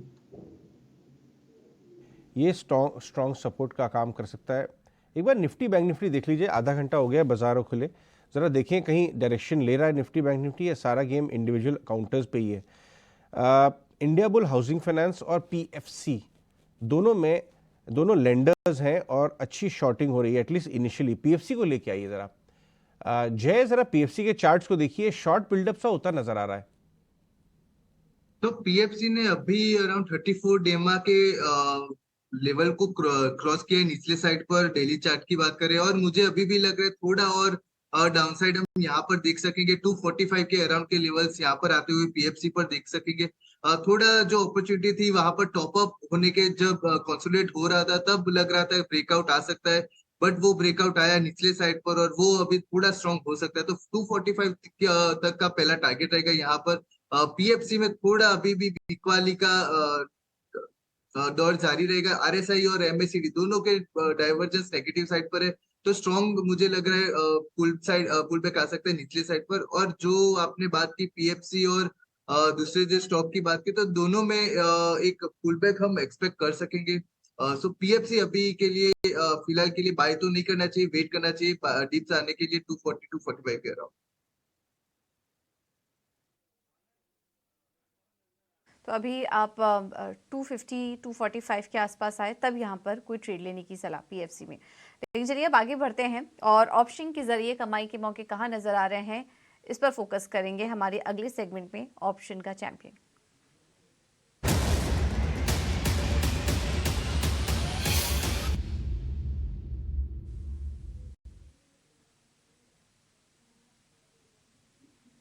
और जेम फाइनेंशियल से सोनी पटनायक जुड़ चुकी है हमारे साथ। Soni, good morning. क्या स्ट्रैटेजी होगी आज आपकी? Good morning and thank you for connecting. जी, मेरी आज जो ऑप्शन के चैंपियन में सिलेक्शन होगा वो एम्फेसिस में रहेगा, क्योंकि एम्फेसिस में 94% का लॉन्ग रोल ओवर देखने को मिला है। तो एम्फेसिस का 2600 कॉल ऑप्शन आप बाई कर सकते हैं, 30 to 35 के रेंज में बाई कर सकते हैं और 10 रुपीज का स्टॉप लॉस लगा सकते हैं। इसका पहला टारगेट आप 55 का ले सकते हैं, दूसरा टारगेट 78 ले सकते हैं, छोटा लॉस साइज है 275। तो इसका मैक्सिमम लॉस आपको अगर एवरेज बाई रेंज से देखा जाए तो 9080 के करीब आपको लॉस लगेगा मैक्सिमम, और प्रॉफिट होने के चांसेस है 18,000 प्लस। तो एम्फेसिस में काफी लॉन्ग रोल ओवर हुआ है, स्ट्रॉन्ग की तरफ है, स्टॉक में भी ब्रेकआउट आया है, तो इसलिए 2600 कॉल आपको बाई करने के लिए मैं इसमें सजेस्ट करूंगी। ओके, थैंक यू सोनी आपका समय देने के लिए और ये स्ट्रैटेजी सुझाने के लिए। तो एम्फेसिस लगातार फोकस में बना हुआ है, कल भी हम देख रहे थे कुछ मिड कैप आईटी कंपनियों में अच्छी तेजी थी। यहाँ पर आप नज़र रखिए, एम्फेसिस अधिकतम जो नुकसान हो सकता है आपको इस स्ट्रैटेजी में वो करीब 9000 का है, लेकिन अधिकतम फ़ायदा अगर आप देखेंगे तो करीब 18000 का यहाँ पर प्रॉफिट भी आपको होगा। तो ये डिटेल्स आपके लिए, एक डिस्क्लेमर भी आपको आपके सामने रख देते हैं। एफएनओ में संभल कर ट्रीट करिए, क्योंकि ज़्यादातर लोगों को यहाँ पर नुकसान होता है, तो संभल के ट्रेड करने की राय यहाँ पर आपको दी जा रही है सेबी की तरफ से। चलिए अब आगे बढ़ेंगे और अब फोकस करते हैं एक अहम खबर का। और आईएमडी ने सितंबर में सामान्य बारिश का अनुमान जताया है, लेकिन पूरे सीजन में बारिश कम रहने की ही आसार हैं। और क्या कुछ अपडेट आए हैं उनकी तरफ से, ये भी एक बार समझ लेते हैं। हमारे साथ विश्व मोहन जुड़ चुके हैं ज़्यादा जानकारी के साथ। विश्व मोहन, बताइए। देखिए, मॉनसून की अगर 10 बड़ी बातें अगर कहें तो सबसे खराब अगस्त का महीना रहा है पिछले 122 सालों में। 36% सामान्य से कम बारिश हुई है। और जो राज्य है, जो मेजर बड़े राज्य है जो एग्री के लिए जाने जाते हैं, जिसमें गुजरात, राजस्थान, महाराष्ट्र, एमपी, यूपी, सब में अब भारी डेफिसिट अब धीरे धीरे हो रही है। हालांकि जुलाई में काफ़ी अच्छी बारिश हुई थी इन राज्यों में, तो गुजरात और राजस्थान में अभी कम दिख रही है, लेकिन अगस्त की जो डेफिसिट है वो आगे पास ऑन हो सकती है। सितंबर को लेकर मौसम विभाग का जो अनुमान आया है उनको लगता है कि 91% से लेकर 109% के बीच बारिश हो सकती है। हालांकि सामान्य जो बारिश होती है 96 to 104% के आसपास मानी जाती है, लेकिन इन्होंने रेंज इसलिए बढ़ा रखा था कि पिछले अनुमान इनके उतने सही नहीं हुए थे, एरर की गुंजाइश ज़्यादा न हो, इस वजह से उन्होंने रेंज इस बार बढ़ा रखा था। लेकिन उन्होंने एक बात और साफ कह दिया कि अगर अपर रेंज यानी 109% तक भी बारिश होती है तो भी पूरे सीजन में सामान्य से कम ही बारिश होगी। लेकिन मौसम विभाग को लगता था कि इस पूरे सीजन में सामान्य बारिश होगी, तो एक चिंता की बात है। जितने भी एग्री बेल्ट है वहां पर लोग यही कह रहे हैं कि अगर सितंबर मिड तक अच्छी बारिश नहीं हुई तो चिंता काफी बढ़ जाएगी और जो फिर से महंगाई का खतरा बढ़ सकता है, क्योंकि जो फलियां तैयार होती है उस दौरान आपको बारिश की जरूरत होती है। ऐसे में अगर कम बारिश हुई तो डेफिनेटली ये चिंता की बात है। तो ये कुछ बड़ी बातें हैं। साथ ही उन्होंने ये भी कहा कि एल नीनो की वजह से अगस्त में बारिश नहीं हुई और एल नीनो का जो असर है वो अगले साल की शुरुआत तक दिख सकता है। लेकिन एक अच्छी बात सितंबर को लेकर उन्होंने यही कही कि पॉजिटिव आईओडी जो डिफरेंसेस होते हैं अरबियन सी और बंगाल की खाड़ी, इन दोनों समुद्रों के बीच जो डिफरेंसेस होते हैं ना, उसी को जो पॉजिटिव साइड में अगर जाते हैं आईओडी तो उससे मॉनसून को सपोर्ट मिलता है और एल नीनो का जो इफेक्ट है वो कम होता है। तो वो पॉजिटिव रहने पे हो सकती है कि सितंबर में बारिश थोड़ी अच्छी हो जाए। देखते हैं किस तरह का अनुमान रहता है। हमारे साथ डीएस पई साहब भी हैं आईएमडी से, उनसे भी बात कर लेते हैं। सर, क्या लग रहा है सितंबर को लेकर, किस तरह की उम्मीद? हालांकि आपने सामान्य बारिश का अनुमान जताया है, लेकिन लोग अब इस उम्मीद में बैठे कि सितंबर में कब बारिश हो, क्योंकि पहले 15 दिन काफी अहम है सितंबर को लेकर। क्या अनुमान है सर शुरुआती 15 दिन को लेकर? नमस्कार सर, जैसे विश्व मोहन जी आपने तो बढ़िया समरी टोटली दे दिया एक्चुअली।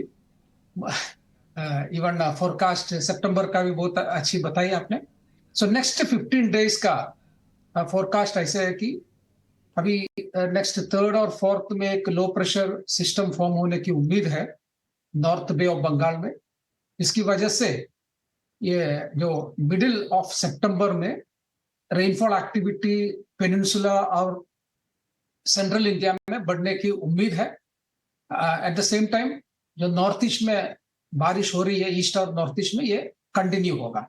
तो ओवरऑल हमें लगता है कि एक्सेप्ट थोड़ा जो नॉर्थ वेस्टर्न रीजन में महाराष्ट्र, जो Karnataka, interior Karnataka and some parts of Kerala छोड़ के most of the other region जो eastern part of the country आता है, ये सभी जगह में नॉर्मल टू अबव नॉर्मल बारिश, यानी सामान्य या सामान्य से ज्यादा बारिश होने की उम्मीद।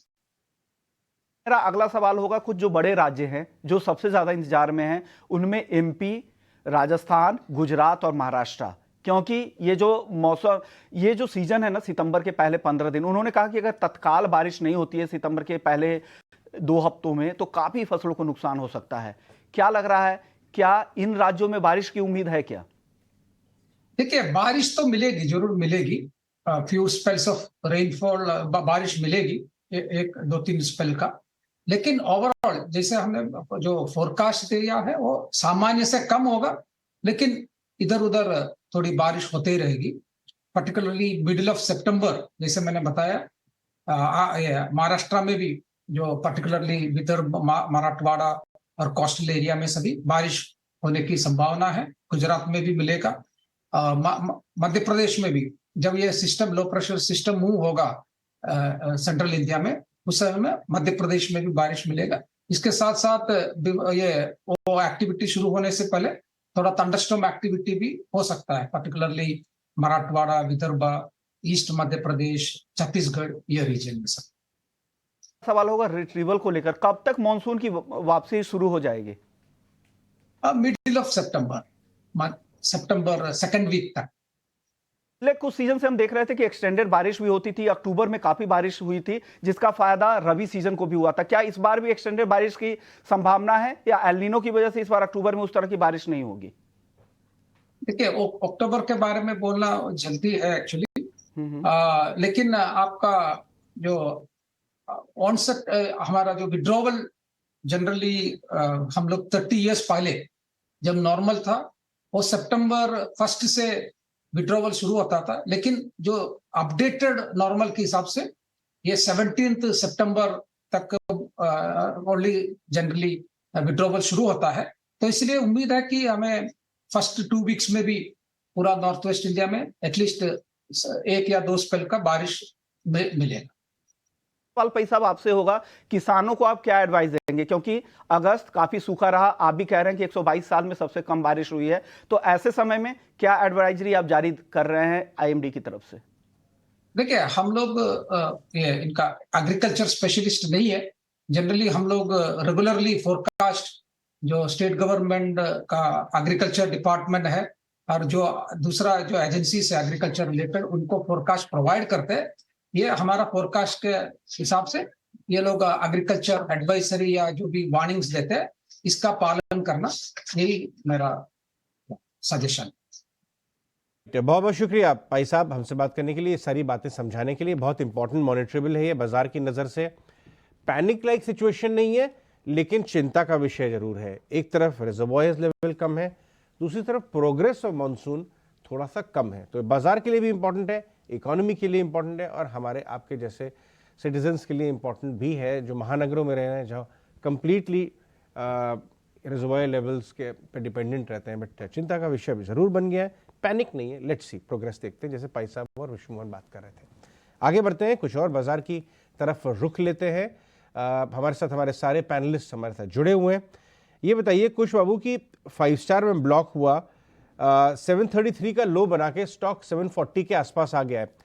हमने आपको सुबह ही एक एक्सपर्ट से व्यू दिलवाया था जो स्टॉक को ट्रैक करते हैं, अभिषेक कहे गए थे कि इस ब्लॉक में लेना चाहिए, बिजनेस मोमेंटम अच्छा है, शायद ओवरहैंग हट जाएगा। चार्ट को रीड करके बताएं, अगर वाकई में स्वदेश पे अभिषेक को सुन के 733, 34, 35 के आसपास 5 स्टार हाथ लगाए तो क्या करना चाहिए? इस भाव से रुकना चाहिए पोजिशनली? बिल्कुल रुकना चाहिए। उसका रीजन देखिए ये भी है कि अगर हम थोड़ा सा नॉट टू फार बैक, लेकिन अगर थोड़ा सा पीछे जाए इन टाइम, तो 500 के लेवल्स के आसपास ये ट्रेड करता था somewhere around end of May June. अब वहां से 850 ऑलमोस्ट 900 के इसने लेवल्स टच किए हैं। तो आप देखिए करीब 60% 70% के रिटर्न्स मिले हैं आपको 2 से 3 महीनों में। अब वहां से स्टॉक ड्रॉप होके 730 के करीब आया है, तो बहुत ज्यादा ड्रॉप भी नहीं है। और जो लेवल जहां से ये आज टर्न अराउंड हुआ है करीब 730 के आसपास का, वो इसका नियर टर्म सपोर्ट जोन भी है। एक बड़ा अपमूव शुरू करने के पहले स्टॉक ने यहीं पे काफी टाइम स्पेंड किया था। तो all in all the point is कि ये जो डिप मिल रहा है ये अच्छा एक एंट्री पॉइंट है। काफी बार हम ये कहते हैं कि आपके जो अच्छे स्टॉक्स हैं इनमें डिप आने का वेट करें और फिर बाय करें। Right now this is presenting itself as an opportunity, जहां पे वो जो डिप आई है इसको आप बाय करके चलें। वॉल्यूम एक्शन कल भी अच्छा था, आज तो डील के चलते बिल्कुल है ही, लेकिन यहाँ पे आप पोजिशनल बेट लें तो ज्यादा रिवॉर्डिंग होगा। स्टॉप लॉस आप थोड़ा सा नीचे लेके चलें, करीब 7-10 के जो जोन्स हैं इसके आसपास। रिस्क रिवॉर्ड रेशियो आपके लिए फेवरेबल है, तो यहाँ पे आपको जो टारगेट्स हैं ये 775 और 800 प्लस के जो लेवल्स हैं ये देखने मिल सकते हैं। तो बिल्कुल यहाँ पे आपको एक फ्रेश एंट्री लेनी चाहिए। एनालिसिस, चार्ट एनालिसिस 5 स्टार पे एक और स्टॉक में डिस्कस करूंगा। आपको एक महीने से मैं बोल रहा हूँ एक समूह, एक ग्रुप ऑफ स्टॉक्स है जिन पर नजर रखिए, वो है JSW ग्रुप, JSW एनर्जी और JSW स्टील। आज JSW स्टील चमक रहा है, बाकी सारे मेटल स्टॉक्स में से 800 रुपये के आसपास आ गया है ये स्टॉक। एक महीने का चार्ट दिखाइए इसका, हम लोग एक महीने से खास तौर पे इस पर नज़र बनाए। JSW स्टील एक महीने के अंदर चला ही नहीं है, 775 से रिबाउंड करने की कोशिश कर रहा है। संतोष, इसमें ट्रेड है क्या? यस अजय जी, आज sector of the day metal ही है क्लियरली आज, और सभी स्टॉक्स आउट परफॉर्म कर रहे हैं। JSW स्टील की भी बात करें तो आज ये भी अपने 50 डे और 20 डे मूविंग एवरेज के ऊपर निकला है, तो ये भी शॉर्ट कवरिंग का कैंडिडेट बनेगा। इमीडिएटली 805 806 पे एक हर्डल है, 806 का लेवल क्रॉस होता है तो फिर हमको शायद 815 रुपये तक की रैली देखने को मिल सकती है। ये तो बात हुई JSW स्टील की, लेकिन इस बीच कुछ सीमेंट काउंटर्स में JK सीमेंट भी ऊपर आया है। क्या इसमें एक ट्रेडिंग की राय होगी कुछ? बिल्कुल प्रियंका, यहाँ पे ओवरऑल अगर आप देखें तो जंप बहुत शार्प है, लेकिन उसके बाद भी अभी भी इसमें कहीं भी ओवरहीटिंग के संकेत नहीं मिल रहे हैं। जैसे जैसे स्टॉक ऊपर जा रहा है, देयर आर सिलेक्ट डेज जहाँ पे अच्छी बड़ी वॉल्यूम के साथ स्टॉक में अच्छा बड़ा जंप आ रहा है। तो ओवरऑल सेटअप यहाँ पे पॉजिटिव है, और ये एक सेक्टर है जहाँ पे न्यूज के चलते, या आप कह लीजिए कि न्यूज फ्लो के चलते काफी सारा ट्रैक्शन देखने मिल रहा है। सो JK सीमेंट बिल्कुल यहाँ पे आप एक फ्रेश एंट्री ले सकते हैं। अगर आप ट्रेडिंग के लिहाज से ले रहे हो तो 3425 एंड 3500 के जो 2 लेवल्स हैं, इन टारगेट्स के लिए इसे बाय करें। स्टॉप लॉस जो है वो आप 3300 के पास ही लेके चले। ठीक है, इस बीच कुछ और ऑटो एंसिलरी में फोर्जिंग काउंटर्स की भी बात करते हैं। हमने कुछ दिन पहले भी नोटिस किया था कि फोर्जिंग काउंटर फिर से एक मूव शुरू हो गई है। RK फोर्जिंग में अब आप आज देख रहे हैं लगभग 4% की मूव है। दूसरे कुछ और काउंटर्स में कल भी इनफैक्ट ऑटो एंसिलरी के कई सारे काउंटर्स एक्टिव थे। संतोष, अगर यहाँ पर कहीं नजर गई हो आपकी फोर्जिंग काउंटर में, RK फोर्जिंग, MM फोर्जिंग, कौन सा स्टॉक बेटर लग रहा है? वैसे टेक्निकली तो RK फोर्जिंग ही अच्छा है, हालांकि स्टॉक ऑलरेडी काफी रैली कर चुका है, लेकिन अभी भी मोमेंटम बना हुआ है। आप इसमें इसके साथ बने रह सकते हो, अपना स्टॉप लॉस ट्रेल करते चलिए। अब अपना स्टॉप लॉस 690 पर प्लेस कीजिए। ऊपर में जो पोटेंशियल टारगेट आ रहा है वो 800 से 820 रुपए तक का आ रहा है, तो अभी भी कह सकते हो कि 70-80 पॉइंट की अपसाइड और बची हुई है। आप ट्रैक भी कर रहे थे कल अजय, EIH अनंत विलास BKC। अनंत, हाँ, इसको उस तरह से बोलना चाहिए। देखिए क्या है ना कि ये बाजार बड़ा कंपेरेटिव है, इसमें अगर आप अपने प्रोडक्ट को किसी डिफरेंटली मार्केट नहीं करेंगे ना तो आपको याद ही नहीं रहेगा। हाँ। और मुझे जो है ना, मैंने बोला ही था, बोलना बिल्कुल पसंद नहीं है। इसका नाम है अनंत विलास BKC। ब्रॉय भी नहीं, EIH भी नहीं, अनंत विलास। आपको पता है कि ये एक ऐसा हिस्सा है बिजनेस का, अंबानीज का, जिसपे वो खुद अभी तक ध्यान नहीं दे रहे थे। उन्होंने एक स्टेक लेके रख दिया था, लेकिन लास्ट एक हफ्ते में अगर पब्लिक प्लेटफॉर्म पे देखिए, पढ़िए ठीक से, तो ऐसा लग रहा है कि ये अब इस धंधे पे ध्यान देना चाहते हैं। और मुकेश जी अगर इस धंधे पे ध्यान देंगे तो पूरा बाजार भी ध्यान बेटे के नाम पे होटल खुल रहा है भाई, अनंत विलास BKC, दूसरा गुजरात में आ रहा है। हाँ। एक राजस्थान में भी। तो विलास जो इनका अल्ट्रा प्रीमियम, आप रुकिए उसमें, आप गई कभी? मैं भी नहीं गया। वे हायर देन आर पे ग्रेड, 40-40 हज़ार 50-50 हज़ार के रूम्स, लेकिन वो जो अल्ट्रा लग्जरी एरिया है मार्केट का वो बहुत अच्छा कर रहा है। तो अगर एक्सपेंशन करेंगे, उदय विलास, समर विलास वगैरह है ना जयपुर में, उदय विलास, उस विलास ग्रुप के जो होटल्स हैं एक्सपैंड करना चाहते हैं। EIH अनंत विलास BKC में आएगा। BKC आप जानती हैं सिर्फ 2 होटल हैं, हमेशा बुक रहते हैं फुल। तो इसमें भी करंट आ गया है। कुतप्रार बाबू जरा देखिए, EIH हमने 4-5 दिन पहले इस पे नोटिस करवाया था। EIH सबसे ज्यादा लैकलस्टर स्टॉक है, होटल स्टॉक्स में ज्यादा चला नहीं है ये कंपेयर टू अदर्स। अब यहाँ से चलेगा क्या? वेल काफी अच्छी मोमेंटम स्टॉक में हमें देखने को मिली है अजय जी। अगर आप देखो तो वन वे काउंटर ने 205 से लेकर 263 का जो फासला है बहुत ही कम दिनों में तय किया है, और यहाँ से और भी अच्छी खासी मोमेंटम हमें स्टॉक में देखने को मिल सकती है।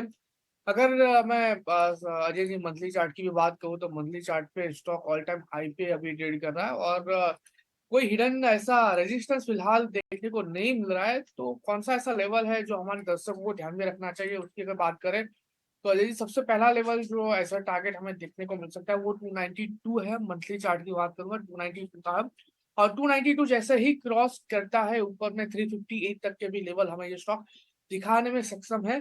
तो व्यू पॉजिटिव साइड का ये उन लोगों के लिए जरूर से रहेगा जिनके पास ऑलरेडी पोजीशन है।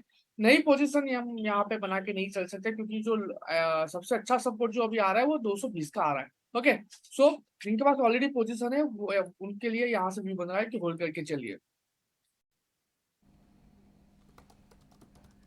ओके ठीक है, चलिए ये तो बात हुई EIH की, जहां पर ऑलरेडी मोमेंटम बना हुआ है।